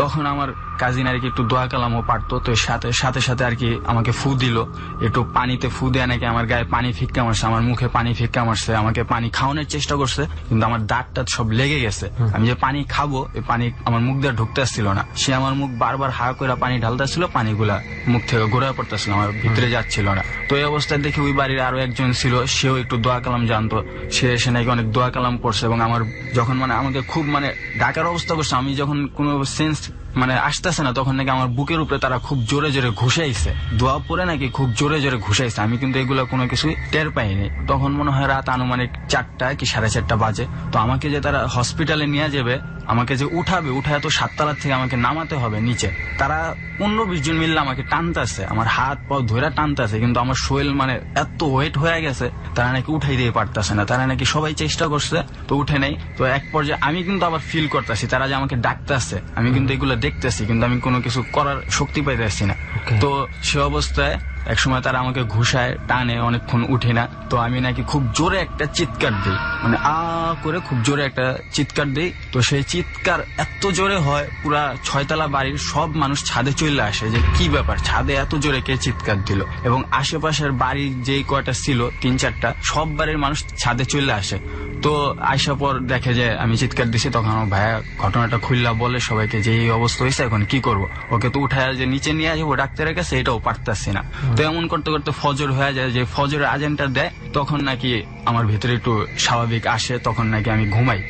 আমার ভাই আমাকে একটু ডাক দেয়, আমি নাকি ঘুমিয়ে বলি যে ভাই আমি ঠিক আছি, শুধু এতটুকু বললাম, আমি নাকি ঘুমাই। তো আমার ঘুম ভাঙ্গে সকাল প্রায় 10:30 কি 11টার দিকে। তখন আমি ঘুম ভাঙ্গার পর মানে আমার তখন আর কিছুই মনে নেই, তখন শরীরটা খুব দুর্বল লাগতেছে। তো আমার ভাই আমাকে বললো যে রাত্রে তোমার কি হয়েছিল, আমরা তো সবাই ভয় পেয়ে গেছিলাম, আমরা তো মনে করছিলাম যে তুমি আজকে মারাই গেছো, তুমি যেই অবস্থা হয়েছিল তোমার রাত্রে। তো আমি বললাম যে ভাই আমার কি হয়েছিল আমি বলতে পারি না, কিন্তু আমার সাথে রাত্রে এরকম ঘটছে। তো আমাকে ডাক্তারের কাছে নিয়ে যাওয়া হয়। তো ডাক্তার দেখে প্রথমে তো আমাকে ট্রিটমেন্ট দেয়, প্রাথমিক ট্রিটমেন্ট দেয়, কিন্তু তারপরে কোনো কাজ হয় না। তারপর আমার এক ফ্রেন্ড আছে, ওই ফ্রেন্ডের বড় ভাই খুব একজন বড় আলেম, তো আমি ওই ফ্রেন্ডের কাছে ঘটনাটা শেয়ার করি। তখন আমার ফ্রেন্ড বলে ঠিক আছে আমার ভাইয়ের কাছে চল দেখি উনি কি বলে। মানে আপনার কি কাজ হচ্ছে না বলতে কি প্রবলেম ছিল তখন? মানে শরীরটা দুর্বল, আর আমি কিন্তু আগে কোনো সময় জিন বা ভূত এগুলা মানে ভয় পাইতাম না, বা এরকম কোনো বিশ্বাসও আমার ভিতরে ছিল না। প্রায় রাত্রে 2টা-3টা একা চলাফেরা করতাম। কিন্তু ওই দিন আপনি কি দেখেছিলেন, মানে কি আপনার মনে আছে, মানে আপনি আসলে জানালায় কি দেখেছিলেন? ওটা ওই দিন আমি একটা আর কি মানুষ আকৃতির কিছু একটা দেখছি, যে জানালার দিকে বসে মানে বাহির দিক দিয়ে বসে আমাকে দিকে তাকায়, মানে আমার দিকে তাকায় হাসতে আছে। জাস্ট এতটুকুই আমি দেখি। আপনি শিওর যে ওখানে ওনার যে ফ্রেন্ড সার্কেলরা ছিল তাদের মধ্যে থেকে কেউ দুষ্টামি করে না। এটা ভয় দেখানোর জন্য? ছাদটা এরকম, ওই রুমটা এরকম ভাবে সিস্টেম করা ছিল, মানে জানালাটা ছিল রাস্তার পাশে, ওইখানে দাঁড়ানো বা ওইখানে যাওয়ার মানুষ যাওয়ার কোনো ওকে, আমি এই বিষয়টাই সম্ভবই না, মানে এই ওখানে মানুষ বিষয়টাই আমি কনফার্ম হতে চাচ্ছিলাম, মানে যেই জানালাতে আপনি দেখেছেন ওই জানালাতে আসলে এটা হচ্ছে পুরো রাস্তার পাশে, এখান দিয়ে পুরো দেয়াল, যেখানে দাঁড়ানোর বা কোনো মানুষ দাঁড়ানোর যাওয়ার মতো কোনো স্কোপ? পুরো মানুষ যাওয়ার স্কোপ নেই। ওকে, তো পরে আমি এই ঘটনাটা ঘটার পর প্রাথমিক ডাক্তার দেখানোর পর আমার সাথে এক সপ্তাহ মনে করেন খুব আমার ভিতরে একটা নিজের ভিতরে আমার একটা ভয় ঢুকে গেছে, যে আমি কোনো জায়গায় একা একা চলাফেরা করতেছি রাত্রেবেলা সামান্য 11টা-12টা একা একা আমার খুব ভয় লাগতেছে, যে মনে হইতেছে আমাকে কেউ ফলো করতেছে।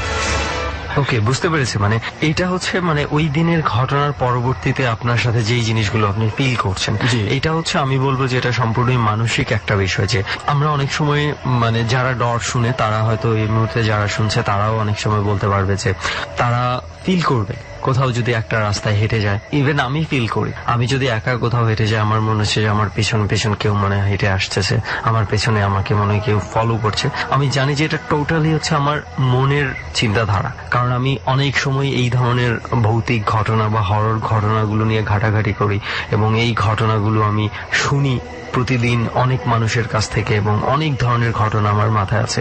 সো এইগুলো মনের অজান্তেই চলে আসে। এগুলো হচ্ছে আফটার ইফেক্ট, আপনার যেটা বলবো যে ওটা আপনি দুর্বল হয়ে গেছেন। ভয় পাওয়ার পরে মানে মানুষ শারীরিকভাবে এমনিতে একটু দুর্বল হয়ে যায়, সো আসলে মনের দুর্বলতা তখন শরীরে ছড়িয়ে পড়ে।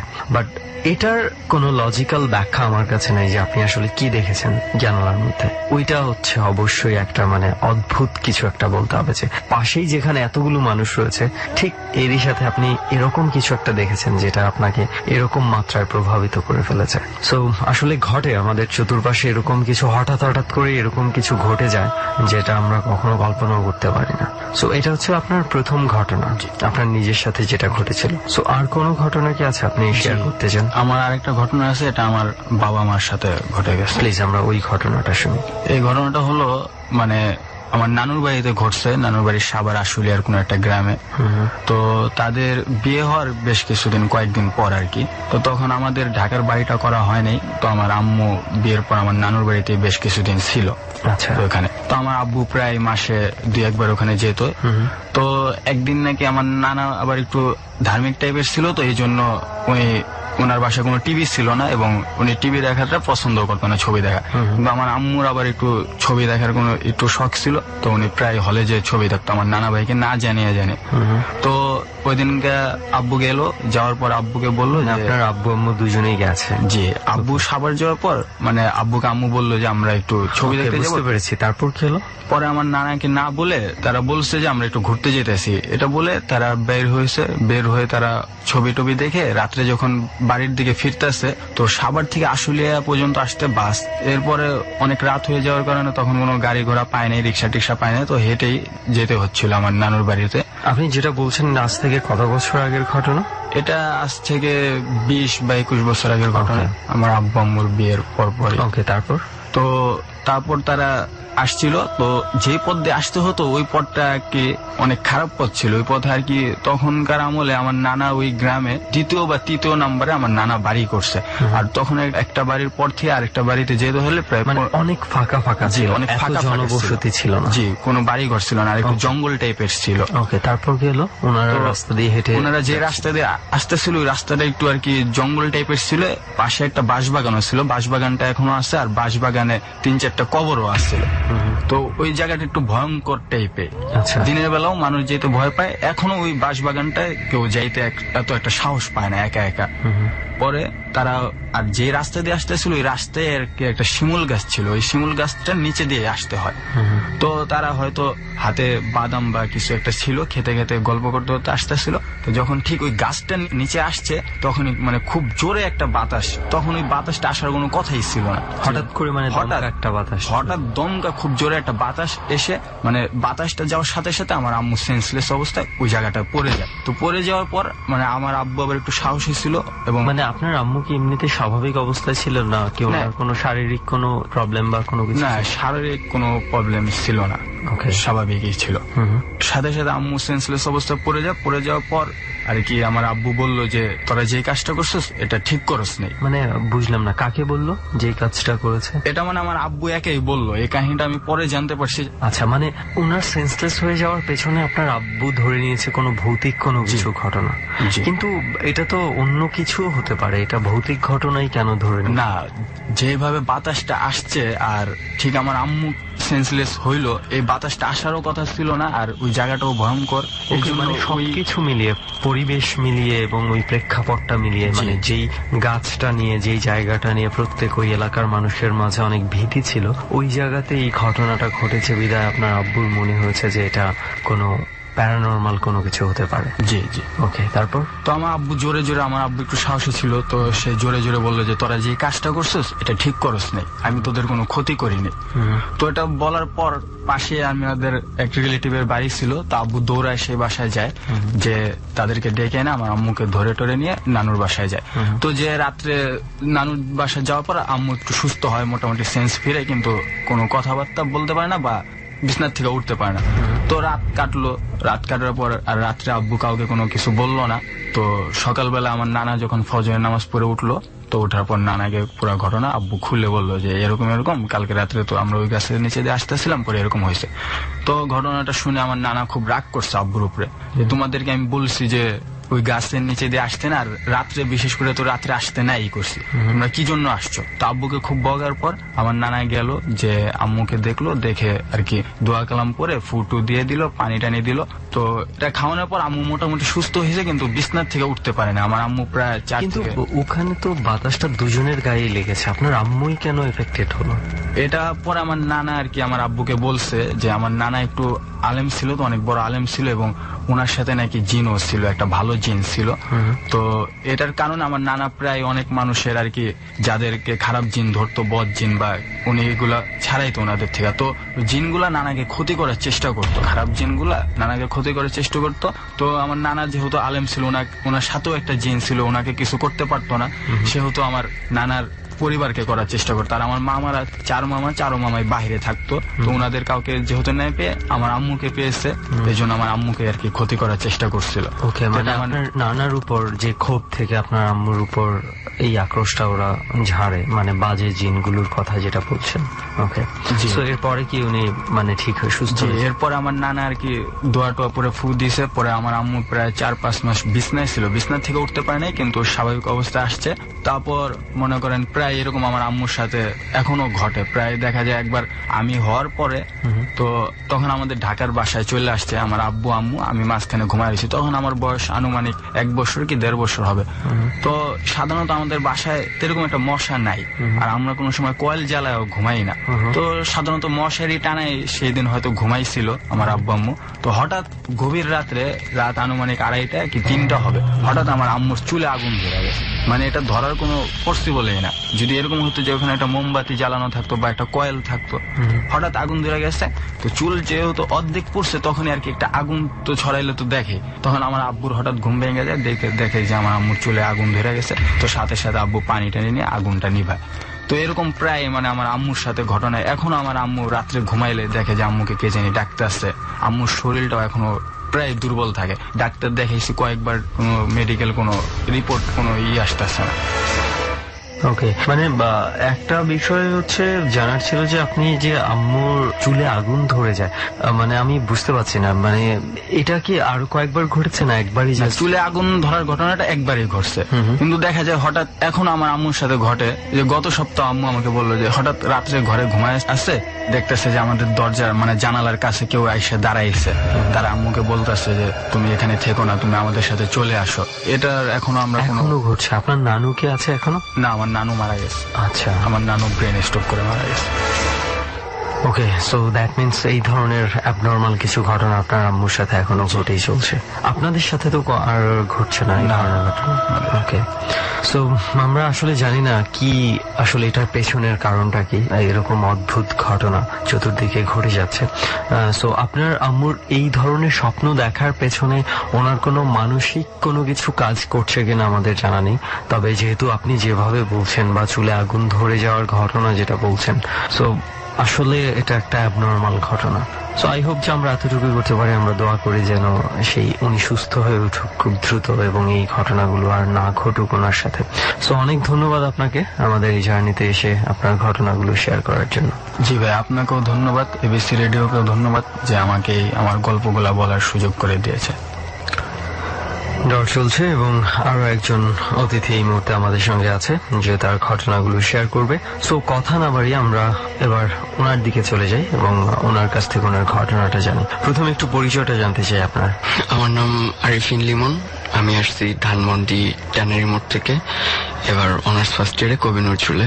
ওকে, সো আমরা ঘটনার দিকে যাই। আপনার কোন ঘটনা আছে যেটা আপনি শেয়ার করতে চান আমাদের সাথে? আমার ঘটনাটা হলো আমার গ্রামে, আমার গ্রাম হলো পাথরঘাটা, বরিশাল। আমি আর কি গ্রামে ঘুরতে যাই কারণ আমার ঢাকায় থাকা, তো এখানে আমার খুব ক্লোজ একটা ফ্রেন্ড আছে, ওর সাথে আমার আড্ডা দেওয়া হয় সব সময়। আমার এরকম হয় যে আমরা আর কি রাত্রে একজন আরেকজন জানি যে আমরা মানে ঘুম আসে না আমাদের, মানে রাত্রে ঘুম হয় না, মানে তখনকার টাইমে আমরা ফেসবুকের প্রতি খুবই অ্যাডিক্টেড ছিলাম। আমার গ্রাম হলো পাথরঘাটা, বরিশাল। তো এখানে আমার খুব ক্লোজ একটা ফ্রেন্ড আছে, ওর সাথে আমার আড্ডা দেওয়া হয় সব সময়।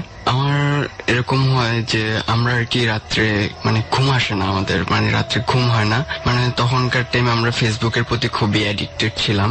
আচ্ছা, ও আর কি যদি ওর ঘুম না আসে ও আমাকে সবসময় ফোন দেয়, কারণ ক্লোজ ফ্রেন্ড যখনই ও ঘুম ভেঙে যায় রাত্র 1টা 2টা 3টা এনি টাইম ও আমার শেয়ার করে ফোন দেয়। তা আমি ওর এরকম ফোন দিই। তো হঠাৎ একদিন রাতে আর কি আমার ঠিক 2:30টার দিকে ফোন দিল যে দোস্ত তুই কি জায়গা আছিস? তো আমি বললাম যে হ্যাঁ জায়গা আছি। তো বললো যে চল বের হই। তো আমি বললাম যে আচ্ছা ঠিক আছে চল বের হই। আমি আর ও একসাথে বের হই। বের হইতে হইতে আমাদের বাড়ি থেকে 20 মিনিটের দূরত্বে চিতাশালা আছে, তো ওইখানে খুব নির্জন এলাকা। আমরা ওইখানে যে বসা আড্ডা দিই। তো নেট ব্রাশ করতেছিলাম আর ও খালি গলায় গান গাইতেছিল। তোর গানটা ভালোই লাগতেছিল, মানে ভালোই লাগতেছিল টাইমটা। হঠাৎ কিছুক্ষণ পরে একটা হালকা বাতাস আসলো। আমার মানে বাতাসটা এতটা ঠান্ডা ছিল যে আমি পিছনের দিকে আমি তাকালাম, মানে হঠাৎ করে এরকম বাতাস। তো হঠাৎ আমার চোখে পড়লো যে চিতাশালার ওই জায়গায় মানে 100 বছর একটা বট গাছ, ওইখানে সাদা ড্রেস পরা, সাদা আকৃতির তিনজন তারা উপর থেকে নিচে নামতেছে এরকম। তো আমি আর কি আমি একটু ভীত হয়ে আমি আমার বন্ধুটাকে মানে হাত দিয়ে ইশারা দিই যে দেখতো। তো ও তাকানোর পরে আমরা ওইটা দেখার পরে আমরা হঠাৎ করে দাঁড়ায় যাই। ভয় পেয়ে আমরা কি করব মানে বুঝতে পারতেছিলাম না। তো এমন পর্যায়ে যে ওই 3জন আমাদেরকে ফলো করে, মানে আমাদের দিকে তাকায়। তো তারা মানে আমাদের দিকে আগাইতেছিল যে মানে আমি এরকম দেখতেছিলাম যে সাদা ড্রেস পরা, মানে ভিতরে যে মানুষ আকৃতির বা ভিতরে যে কিছু একটা আছে সেটা বুঝতে পারতেছিলাম, বাট তার পা বা তার মাথা এরকম আমি কিছু দেখতেছিলাম না। মানে মাথার অংশটা মনে এতটা অন্ধকার যে আমি কিছুই বুঝতে পারতেছিলাম না। সে আমাদের থেকে অনেকটা কাছাকাছি চলে আসে এবং সে এমন একটা শব্দ করে যে আমরা অনেকটা ভয় পেয়ে দৌড় দিই। তো দৌড় দিয়ে তখন ও আর কি ওর মানে আমার বাসাটাকে ও আর ওর বাসায় যায় না, ও সাথে সাথে আমার বাসায় চলে আসে। আসার পর আমরা দুজন ভয় পেয়ে লাইটটা অন করে শুয়ে থাকি আর বাসায় কাউকে কিছু জানাই না, কারণ জানালে তারা বলবে যে এত রাতে তোমরা কেন বাহিরে বের হও। তো এটা না জানার কারণে পরে আমরা ভয়ে আর ওই দিকে আমরা যাই না। তো এরকম করতে করতে 1 বছর 1.5 বছর মতো চলে যায়, আমরা ওই জিনিসটা ভুলা যাই। ভুলা যাওয়ার পরে হঠাৎ একদিন এরকমই একটা রাত্রে, ওখানেই না ঢাকায়? ঢাকায় না, ওই গ্রামেই। আচ্ছা, গ্রামে হঠাৎ এরকমই একটা রাতে আমি ওরে ফোন দিই ওদিন যে চল দোস্ত একটু হাইটে আসি। তো ওদিন রাত্রে আমরা হাঁটার জন্য বের হলাম। 5 মিনিট ধরে আমরা হাঁটতে থাকি, মানে চিতাশালার দিক থেকেই। তো হাঁটতে হাঁটতে মানে অনেকটা কাছাকাছি চলে আসি। আসার পরে কিছুটা বৃষ্টি, মানে ঝিরিঝিরি বৃষ্টি শুরু হয়, যেখানে 10 থেকে 15 মিনিট লাগবে একটা মানুষ ভিজতে তার শরীরটা। ও বলে যে দোস্ত বৃষ্টি শুরু হয়েছে তো আমি বাড়িতে চলে যাই, এখন তো ভিজা যাবো। তো আমি বললাম যে আচ্ছা ঠিক আছে তুই চলে যা, আমি ওই দিক থেকে চলে যাচ্ছি। বৃষ্টির কারণে ও চলে যায় আর আমি আমার বাড়িতে যাওয়ার জন্য আমি ওইখান থেকে একা একা যাচ্ছি। তো আমি ভয়ের কারণে ওইখান থেকে দৌড় দেওয়ার কারণে আমি কোথায় যে পিছলা খেয়ে পড়া যাই, আমি বুঝতে পারিনি কির সাথে আমি ধাক্কা খাই। বাট আমি পড়ে যাওয়ার আগে আমি ওরা যখন বিদায় দিই, আমার মনে আছে তখন বাজে 3টা। আমি সেন্সলেস হয়ে যখন পড়ে যাই, তারপর ওইখানে আমার যখন সেন্স ফিরে আসে, আমার মনে হচ্ছিল যে আমি 4 থেকে 5 মিনিট আগে আমি ওই জায়গায় পড়ছি। আরেকবার শুনি, আমি বুঝিনি এখানটা বিষয়টা কি ঘটেছিল। আমি ওরে বিদায় দিই, আমার ফ্রেন্ডটাকে বিদায় দেওয়ার পরে আমি আমার বাড়ি যাওয়ার জন্য বাড়ি যাইতেছিলাম এরকম। তো হঠাৎ করে আর কি আপনার ফ্রেন্ডকে বিদায় দিয়ে আপনি আপনার বাড়ি যাচ্ছেন? হ্যাঁ, আমি পরিষ্কার রাস্তায় হাঁটতেছি, রাস্তাটা একদমই ফ্রেশ এবং একা একা যাচ্ছি। এমন অবস্থায় হঠাৎ করে কি যেন এসে আমার শরীরের সাথে ভারী লাগলো, যার কারণে আমি সেন্সলেস। কোনো কিছু গাছের সাথে ধাক্কা? না, গাছ তো সাইডে, আমি রাস্তার মাঝখান থেকে হাঁটতেছিলাম। আপনি বলতে চাচ্ছেন যে আপনি রাস্তা দিয়েই হেঁটে যাচ্ছেন, এখানে বাড়ি খাওয়ার মতো কোনো কিছু? না, বাড়ি খাওয়ার মতো কোনো কিছুই ছিল না, একদম ক্লিয়ার রাস্তাটা ছিল। বাট হঠাৎ করে কি যেন এসে আমার শরীরের সাথে ধাক্কা খেলো, যার কারণে আমি সেন্সলেস হয়ে পড়ে যাই ওই অবস্থায়। তো আমার যখন আর কি সেন্স আসে, তখন ফজরের আজান দেয়। আমি তখন কিছুটা আর কি আমার শরীরটা আমি বুঝতে পারতেছি যে আমি এখানে পড়ে গেছিলাম। তারপরে আমি হাঁটার জন্য ট্রাই করা, আস্তে আস্তে করে আমি হাইটে বাড়িতে আসি। বাট আমি কারোর সাথে কথা বলতে পারতেছিলাম না। আপনি চেষ্টা করছেন? আমি চেষ্টা করছি, বাট কারোর সাথে কথা বলতে পারতেছিলাম না। বাড়িতে সবাই ভয় পেয়ে যাচ্ছিল যে কেন কথা বলতে পারতেছে না। আমি 2 দিন যাবত আমি কথা বলতে পারি নাই। আব্বু আম্মু এরকম আমার অবস্থা দেখে তারা আর কি কবিরাজ দেখায় আমাকে। কবিরাজ বলছে যে ওর সাথে গতকালকে রাত্রে একটা ধাক্কা লাগছে, আর সেই ধাক্কাটা ছিল জিনের, যার কারণে ও সেন্সলেস হয়ে ওই জায়গায় পড়ে যায়, এবং কি ওর উপরে যে জিনটা করছে সেটা ভালো ছিল না, যার কারণে 2টা দিন কথা বলতে পারে না। এবং এটা কি আপনার বলার আগেই কবিরাজ যেটা বলেছে তখনও পর্যন্ত আপনি কথা বলতে পারেন না? না, কবিরাজ নিজে থেকে এটা আমাকে বলছে। ওকে, সো এরপরে কি আস্তে আস্তে আপনি স্বাভাবিক? হ্যাঁ, এরপরে আমি আস্তে আস্তে স্বাভাবিক হই। সো এরপরে কি আর রাতে এইভাবে যাওয়া হয়? না, এরপরে রাতে আমি ভয়ের কারণে ওদিকে আমার আর যাওয়া হয় না। এটাই আমি আসলে প্রত্যেককে বলতে চাই যে মানে যেই জায়গাগুলো আমরা জানি যে জায়গাগুলোতে প্রবলেম আছে, আমরা যদি সেই জায়গাগুলোতে নিজের ইচ্ছায় অযাচিত ভাবে না যাই, তাহলে কিন্তু এই প্রবলেম গুলো তৈরি হয়। আমরাই কিন্তু সেখানে জোর করে যাই ইন্টারফেয়ার করার চেষ্টা করি। সো হয় না, কিছু একটা প্রহর থাকে, কিছু রুট থাকে, যে রুট গুলো সবসময় এই জিনিসগুলো অশরীরী জিনিস বলি বা আমরা অদ্ভুত জিনিস বলি, যেই জিনিসগুলো একটা রুট ব্যবহার করে, সেই রুটের মধ্যে যদি কোনো না কোনো ভাবে কোইন্সিডেন্সলি বা জেনে হোক না জেনে হোক আমরা পড়ে যাই, এই ধরনের ঘটনাই কিন্তু ঘটে। সো সেই জন্যই আমাদের উচিত মানে অসময়ে এই ধরনের জায়গায় গুলা বলে এড়িয়ে চলা। সো এই ছিল আপনার ঘটনা। ওকে, অনেক ধন্যবাদ আপনাকে আমাদের এই জার্নিতে এসে আপনার ঘটনাগুলো শেয়ার করার জন্য। জি, আপনার নামটা এবং পরিচয়টা বলুন। আমি সেতু, ফার্মগেটের আশেপাশে থাকি। আচ্ছা, কি করতেন সেতু? স্টুডেন্ট, পড়াশোনা করি। আমরা সরাসরি বরং আপনার ঘটনায় চলে যাই। বলুন কি ঘটেছিল আপনার সাথে? আসলে আমি তখন কারণ বাজারের আশেপাশে একটা হোস্টেলে থাকি, হোস্টেলের নামটা না বলি। তো সেই হোস্টেলে 406 নম্বর রুমে থাকতাম হলো আমরা 4 ফ্রেন্ডস, আমি, আদর, রিফাত আর আজাদ। তো আমরা বুঝতে পারতাম যে আমাদের রুমে, যে রুমে থাকতাম সেই রুমে আমরা ছাড়াও হয়তো বা অন্য কেউ একজন থাকতো, বিভিন্ন রকমের ফিলিংস, আমাদের কাপড় চোপড় এলোমেলো থাকতো, আরো অনেক কিছুই বুঝতে পারতাম। কিন্তু কিছুদিন পর যা হলো, আমরা কেউ রাতের বেলা বাথরুমে যেতে পারতাম না, হয়তো বা কোনো একটা সাউন্ড শোনা যেত। কি ধরনের সাউন্ড শোনা যেত? কেউ ভিতরে বসে কান্না করতেছে, নয়তো বা রাতের বেলা হুট করে কেউ চিৎকার দিয়ে ওঠে, এই টাইপের কিছু একটা। আচ্ছা, মানে ফার্মগেটের মতো একটা জায়গার কোন একটা হোস্টেল এরকম শব্দ হচ্ছে, মানে কান্নাকাটি শব্দ। তারপরে মোটামুটি ভাবে বেসিক্যালি কিছুদিন ভালোভাবেই যাচ্ছিল, বাট মাঝখানে একটা দিন আমার ফ্রেন্ড আদর, তো ওর বেডটা ছিল আর কি বাথরুমের পাশে, বাথরুমটা গেট আর ওর বেড একসাথে। আদর ঘুমের ভেতরে আবল তাবল বলতো, এটা সেটা, সবাই মানে হুমকি টুমকি যে তোরা কেউ রুমে থাকিস না, ঘুমের ভেতরে বলতো আবল তাবল। আমরা মোটামুটি ভাবে এইভাবেই যাচ্ছিলাম। তো তার কিছুদিন পরে একদিন দুপুর তখন 3টা 3:30 এমনটা সময়, আদরকে আমি নিচ পর্যন্ত আগে দিয়ে আসলাম যে আন্টির বাসায় যাবে। তারপরে নিচ পর্যন্ত আগে দিয়ে আসলাম, ওর নিচ থেকে সিনজি নিয়ে ওর আন্টির বাসায় চলে গেল। আন্টির বাসা কোথায়? আন্টির বাসা মোহাম্মদপুর। যাওয়ার কিছুক্ষণ পরে আমি রুমে এসে ঘুমাই যাই। ঘুমানোর কিছুক্ষণ পরে টের পাই যে আদর আমার পাশে বসে আছে এবং আমারে ধাক্কাচ্ছে। আচমকিত ভাবে আদর স্বর, মানে রাতের বেলা সারা রাত ঘুম না হলে, এটা 3টা 3:30টার দিকে, রুমের ভিতরে আজাদও আছে। আচ্ছা, আমি ওর বলতেছি আদর স্বর, সারা রাত ঘুমাই নাই, মানে নর্মালি তখনও যে স্বর আমাকে ঘুমাতে দে। তো আদর বলে যে না তুই ওঠ, এখনই তোর উঠতে হবে। মানে একবার চোখ খুললাম তখন দেখি আদর পাশে বসে। তো আমি এই মুখ থেকে মানে এক কাত থেকে অন্য কাত হয়ে শুইলাম যে না আদর ডিস্টার্ব করিস না। আমার তখন যখনই চোখ খুললে আদরে দেখে যখন অন্য কাত হলাম, তখন আমার মনে পড়লো আমি না কিছুক্ষণ আগে আদরের নিচ পর্যন্ত আগে দিয়ে আসলাম। তখন আমি এদিক ঘুরে দেখি আদর নাই। তো আজাদ বলতেছে তুই কার সঙ্গে কথা বলিস, আদর তো নাই। আচ্ছা, আদর তো মানে চলে গেছে। আদর তো চলে গেছে। তো আজাদ আমার বলতেছে, আমি বললাম আদর কি রুমে আসছিল? বলে না তো, আদর তো তুই যে আগাই দিয়ে আসছি ওই পর্যন্তই। তো সাথে সাথে আদরকে ফোন দেয়, আদর তুই কই? বলে আমি তো আন্টির বাসাতে। ও আন্টির বাসাতে রয়েছে। তাই বললাম তুই বাসা থেকে আজকে বের হবে না। আচ্ছা, এরকম কেন বললেন? কেন মানে মনে হলো? মানে এটা মনে হলো কারণ আমি যেহেতু একটা স্বপ্ন টাইপের কিছু একটা কিংবা বাস্তবে এই ফিলিংস দেখলাম, হয়তো ওর আজকে কোনো ক্ষতি হয়ে যেতেও পারে। আচ্ছা, এমনটা কিছু। আচ্ছা, ব্যাপারটিকে অন্যভাবে দেখা যায় না? যেমন হচ্ছে আপনি আদর, তারপর আপনার যে ফ্রেন্ড আজাদ একসাথে থাকেন, তো সেক্ষেত্রে মনে হতেই পারে যে আদরও আজকে বাসায় আছে। কিন্তু এটার মধ্যে রহস্যটা ঠিক কোন জায়গায় আপনার মনে হলো যে মনে হলো আদরকে একটু ওয়ার্ন করা দরকার, আদরকে বলা দরকার যে আজকে বাসা থেকে বের হবি না? না, আসলে একটা মানুষকে আমি ভিজুয়ালি দেখলাম। আচ্ছা, তারে দেখার পরে যখন সেটা মনে হলো যে আসলে সেটা না, তখন আপনার মনে একটা আতঙ্কটা কাজ করছিল যে হয়তোবা ওকে আসলেই আছে নাকি ওর সাথে অন্য কিছু একটা ছিল। আচ্ছা, তো সেই দিনই সন্ধ্যার সময় আমাদের ওয়াইফাইটা নষ্ট ছিল। ও দুপুর 3টা। হ্যাঁ, সেই দিনই সন্ধ্যার সময় আমাদের ওয়াইফাইটা নষ্ট ছিল। তো আমরা আমাদের ইউনিভার্সিটিতে যাই, গিয়ে আমাদের ইউনিভার্সিটির বারান্দা থেকে আমাদের রুমটা স্পষ্ট দেখা যেত। আচ্ছা, আমাদের রুমটা না, শুধু ওই পুরো ফ্ল্যাটটাই স্পষ্ট দেখা যেত। তো রুমের ভেতরে কি হচ্ছে না হচ্ছে সেটাও স্পষ্ট ভাবে দেখা যেত। তো ওইখানে আমি ওয়াইফাই চালাতে চালাতে হঠাৎ করে আমাদের চোখ পড়লো আমাদের রুমের দিকে। আজাদ আমাকে যেটা বললো যে আজাদ দেখতেছে, মানে আমাদের দেখতে ওই দেখ আদর রুমের ভিতরে ঘোরাঘুরি করতেছে। আমি ভাবছি সে ফান করতেছে।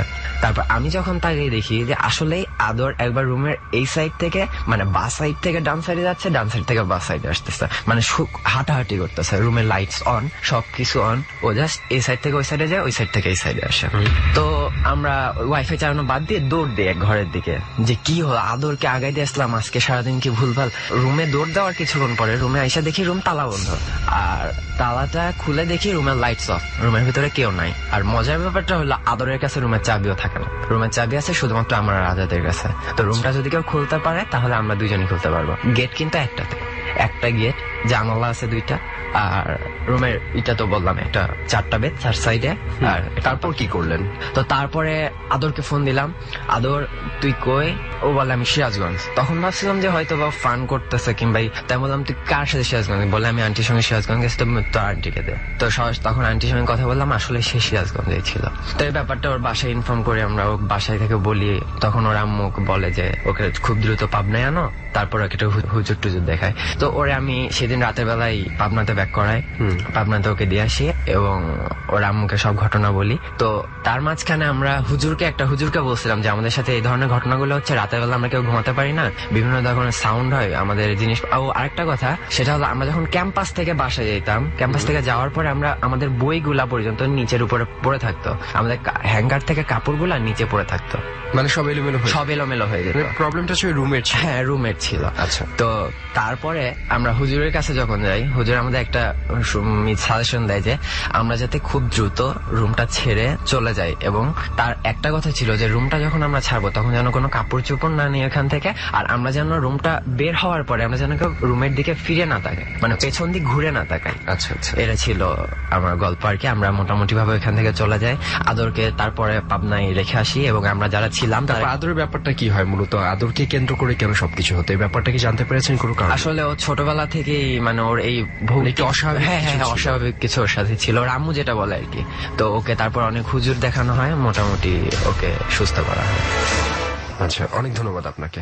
ওকে, সবার ঘটনাই তো শুনলাম সুমন, কিন্তু প্রথম যে ঘটনাটা বললেন যে বাহরাইনে যে ঘটনা ঘটেছে, ওইটা কিন্তু পুরো ডিফারেন্ট ছিল। রাইট। আমার কাছেও কিন্তু ঘটনাটা অনেক অনেকটাই মানে ভালো লেগেছে।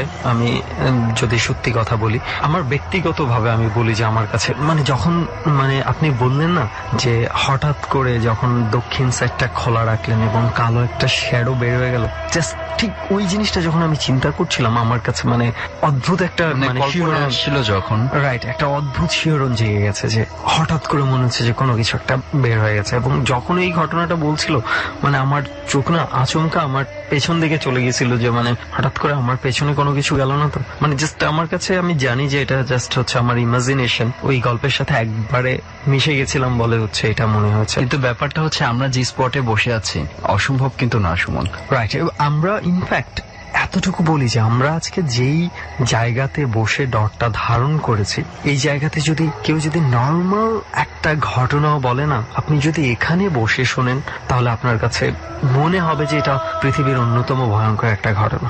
দ্যাটস ওয়াই মানে কিবরিয়া ভাই বলে না শান্ত যে আপনি যদি ডরের মানে পূর্ণ মজা পেতে চান, ডরের রেসিপি শুনে আপনি দরজা জানালা মানে বন্ধ করে বা খুলে রেখে আপনি ডর শুনতে পারেন। সো এটা আসলে কেন বলি আমরা যে আপনি ডর যদি ফিল করতে চান, আপনি যদি একটা মানে আপনার ঘর ভর্তি সব মানুষজন আছে, আপনি টিভি দেখছেন উচ্চ স্বরে, সবাই কথাবার্তা বলছে, এমন সময় আপনি হেডফোন লাগিয়ে ডর শুনছেন, হয়তো আপনি ওই জিনিসটা ফিল করতে পারবেন না। ফিল করার জন্য লোকেশনটা অনেক বেশি ইম্পর্টেন্ট। আপনার যদি আপনি টোটাল কনসেন্ট্রেট করতে চান, আপনার এনভায়রনমেন্টটা যদি ওরকম হয়, তাহলে হয়তো আপনি এক একজন মানুষকে আমরা বলি না যে আমরা হয়তো ড্রয়িং রুমে বসে বেডরুমে শুয়ে শুয়ে শুনছি, খুব সিকিউরিটির মধ্যে বসে ডর শুনছি এবং বলছি ধুর এই ধরনের ঘটনা কি হইতে পারে, এটা তো সম্ভব না, এই ঘটনা ঘটে না আদৌ। কিন্তু এতটুকু বলবো যে আপনি যেই সিকিউরিটি এবং সেফটির মধ্যে বসে এটা চিন্তা করছেন, আপনি যদি এই এনভায়রনমেন্টে একবার গিয়ে চিন্তা করতে পারেন, আপনার কাছে সবকিছু বিশ্বাস হবেই। রাইট। সো যাই হোক, অনেক কথা বলে ফেললাম শান্ত, এবার হচ্ছে আমাদের মনে হয় মূল ঘটনায় আসা দরকার যে আমরা কেন এত দূরে এই বড়কিনাচক গ্রামে চলে এসেছি এবং এরকম একটা খোলা জায়গায় আজকে ডর ধারণ করছি এবং এখনো পর্যন্ত যে বৃষ্টি নামেনি। আমরা মানে কি বলবো যে আমরা উপরওয়ালার নিকট অনেক অনেক শুকরিয়া আদায় করতে আসলে। ওকে শান্ত, একটু ঘটনাটা বলো যে আমরা কেন এখানে আসলাম। আচ্ছা, আমরা যে জায়গাটাতে আছি সুমন দেখতেই পাচ্ছ, মানে রাতের বেলা কিন্তু অনেক বেশি ভয়ঙ্কর লাগছে, কিন্তু দিনের বেলা এটা ভয়ঙ্করই লাগে। আমি যতদূর শুনলাম আর কি, এখানে কিন্তু মানুষজন তেমন একটা আসা যাওয়া করে না, কারণ এই পুরো গ্রামটা জুড়েই হচ্ছে একটা রিউমার ছড়ানো আছে যে আমরা যে জায়গায় বসে আছি এবং এই জায়গা থেকে শুরু করে একদম যে শেষ মাথা পর্যন্ত দেখতে পাচ্ছ, এই জায়গা দিয়ে কোনো একটা ছায়া চলাচল করে।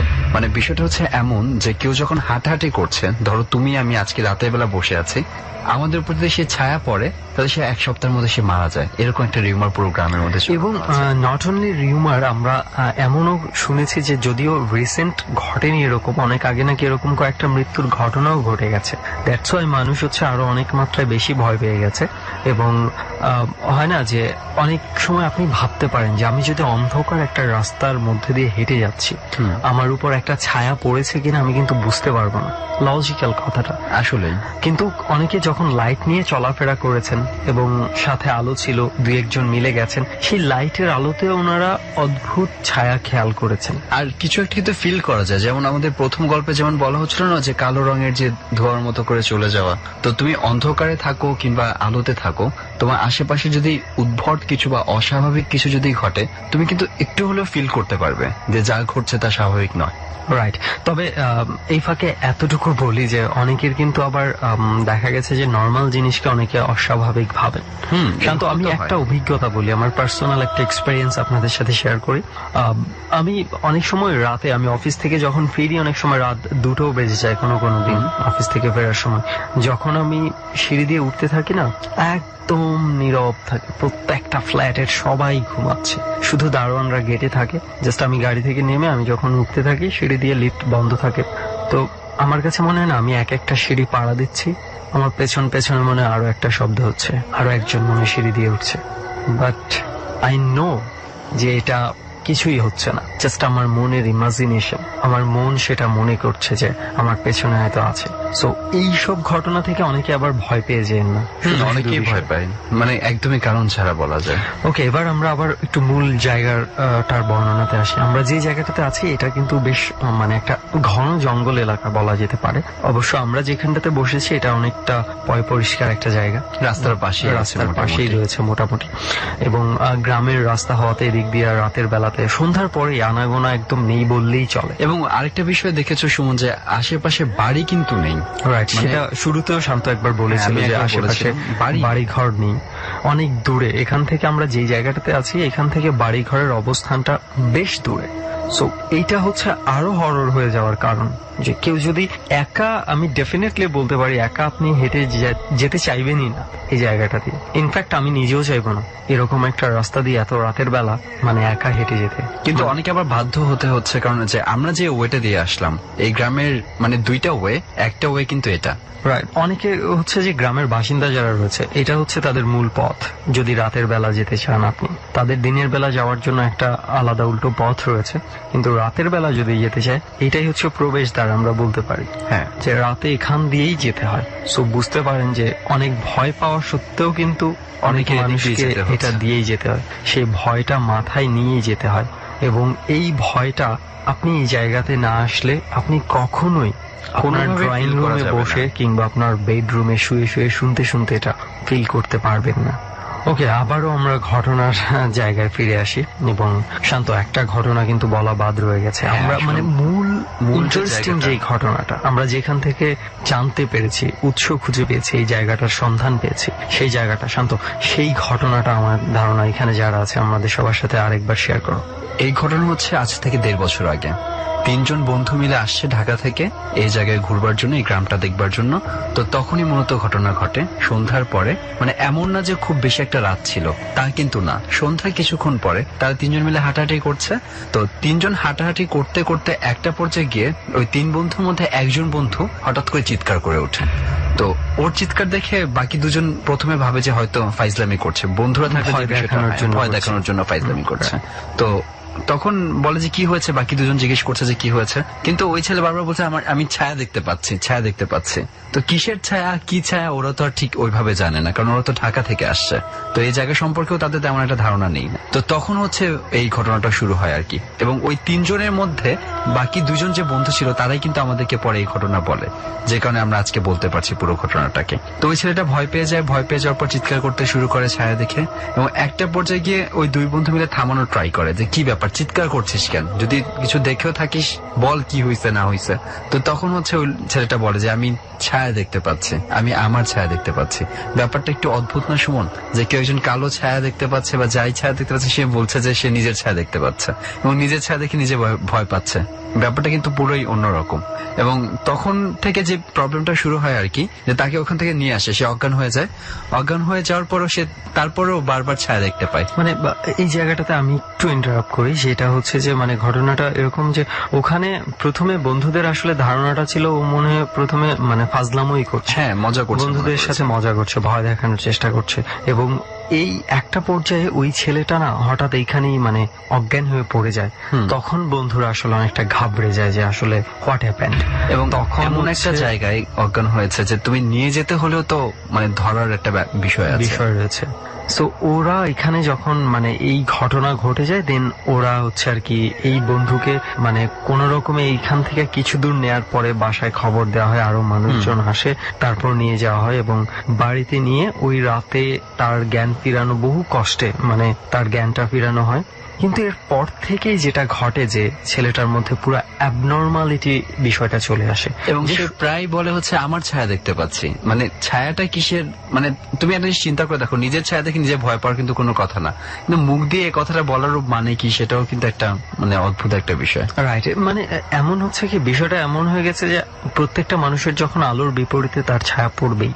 আমি যখন সেই ছায়াটা বাচ্চা একটা পলাপাত দেখে ভয় পেতে পারে, বাচ্চারা কিন্তু অনেক সময় আছে এরকম নিজের ছায়া দেখে ভয় পেয়ে যায়, কিন্তু একটা প্রাপ্ত প্রাপ্তবয়স্ক ছেলে, সুস্থ সবল ছেলে কখনোই এটা হতে পারে না। এবং সে নিজের ছায়া দেখে ভয় পাবে কেন? এবং সবচেয়ে বড় কথা হচ্ছে সে যখন ছায়াটা দেখে ভয় পাচ্ছে এবং সে যখন বর্ণনা করছে আমাকে মারতে আসলো, আমাকে মানে মানে ছায়াটা তাকে ক্ষতি করতে চাইছে, এই এক্সপ্রেশন দেখে না ওই মানে যে আত্মীয় আশায় ওনারা এসেছিলেন মানে ওরা খুব ভয় পেয়ে যায়। পরবর্তীতে তারা মানে রিস্ক না নিয়ে তাদেরকে ঢাকায় পাঠিয়ে দেয়, এর মানে পরের দিনই ঢাকায় পাঠিয়ে দেয়। এবং ঢাকায় এসেও কিন্তু তার অবস্থার কোনো পরিবর্তন ঘটেনি এবং তার ফ্যামিলির মানুষজন অনেক শিক্ষিত একটা ফ্যামিলি, খুব মানে এইসব জিনিসে বিশ্বাস করে না তারা তাদের যথাসম্ভব প্রথমে ডাক্তারের শরণাপন্ন হয়েছেন এবং বেশ কিছুদিন ডাক্তার দেখানোর পরেও ডাক্তারদের পক্ষে মানে এক্স্যাক্টলি আইডেন্টিফাই করা আসলে মানে কি রোগ হয়েছে, কি সমস্যা, এটাই বের করতে পারেনি। রাইট। সো তারা তারপরে একটা পর্যায়ে আমরা যতটুকু জেনেছি যে কবিরাজদের কাছেও গিয়েছিলেন এবং বিভিন্ন ধরনের ট্রিটমেন্ট করিয়েছেন, কিন্তু তাতেও খুব একটা ভালো হয়নি, কোনো কিছুর পরিবর্তন হয়নি। কিন্তু এই অবস্থা প্রায় 1 মাসের মতো চলে এবং আলটিমেট ট্র্যাজেডিটা ঘটে এই 1 মাস পরে। হঠাৎই যখন একদিন রাতের বেলা এরকমই চিৎকার করতে করতে ছেলেটা মারাই যায়। এবং ওই পরিবার না বুঝলেও তার যে আত্মীয়রা ছিল এই গ্রামের, তারা কিন্তু বুঝতে পারে যে আসলে কোন জায়গার কাহিনী কি হয়েছে। আসলে এই ট্র্যাজেডিটাই হচ্ছে আমাদেরকে এখানে মানে গভীরভাবে টেনে নিয়ে এসেছে এবং এই জন্য আমি আর শান্ত এখানে আসার জন্য খুব উৎসাহ দেখিয়েছি, যদিও আমরা প্রথমে বিভিন্ন প্রতিকূলতার কারণে আসতে পারছিলাম না। দ্যাটস ওয়াই আমরা একটু লেট করে হলেও এখানে চলে এসেছি। সো আমাদের ধারণা যে আপনারা যারা এখানে আসছেন এবং আমাদের সাথে জার্নিতে যোগ দিয়েছেন তাদের কাছে জায়গাটা খুব ভালো লেগেছে এবং আমরা এতটুকু বলতে পারি আমার আর শান্তর কাছে আপনাদের যে এক্সপেরিয়েন্স রয়েছে এগুলো ভালো লেগেছে। আর বাকিটা পুরো বিচারটা করবে যখন শ্রোতারা শুনবে, তাদের সবকিছু শ্রোতাদের উপর ডিপেন্ড করে এবং প্রত্যেকের চিন্তাধারা ভিন্ন রকম। সো যাই হোক, সমস্ত কিছু শ্রোতাদের উপর ছেড়ে দিয়ে শান্ত আজকের মতো এখানেই র্যাপ আপ করি। আমাদের অনেক রাত্র হয়ে গেছে এবং এই দিনের ভরসা নেই, কখন বৃষ্টি বাদল নেমে যায় বলা যায় না। সো আজকের মতো আমরা উঠছি। সামনের বৃহস্পতিবার কোনো একটা হন্টেড প্লেস থেকে সুমন আর শান্ত আবারও যোগ দিবে আপনাদের সাথে।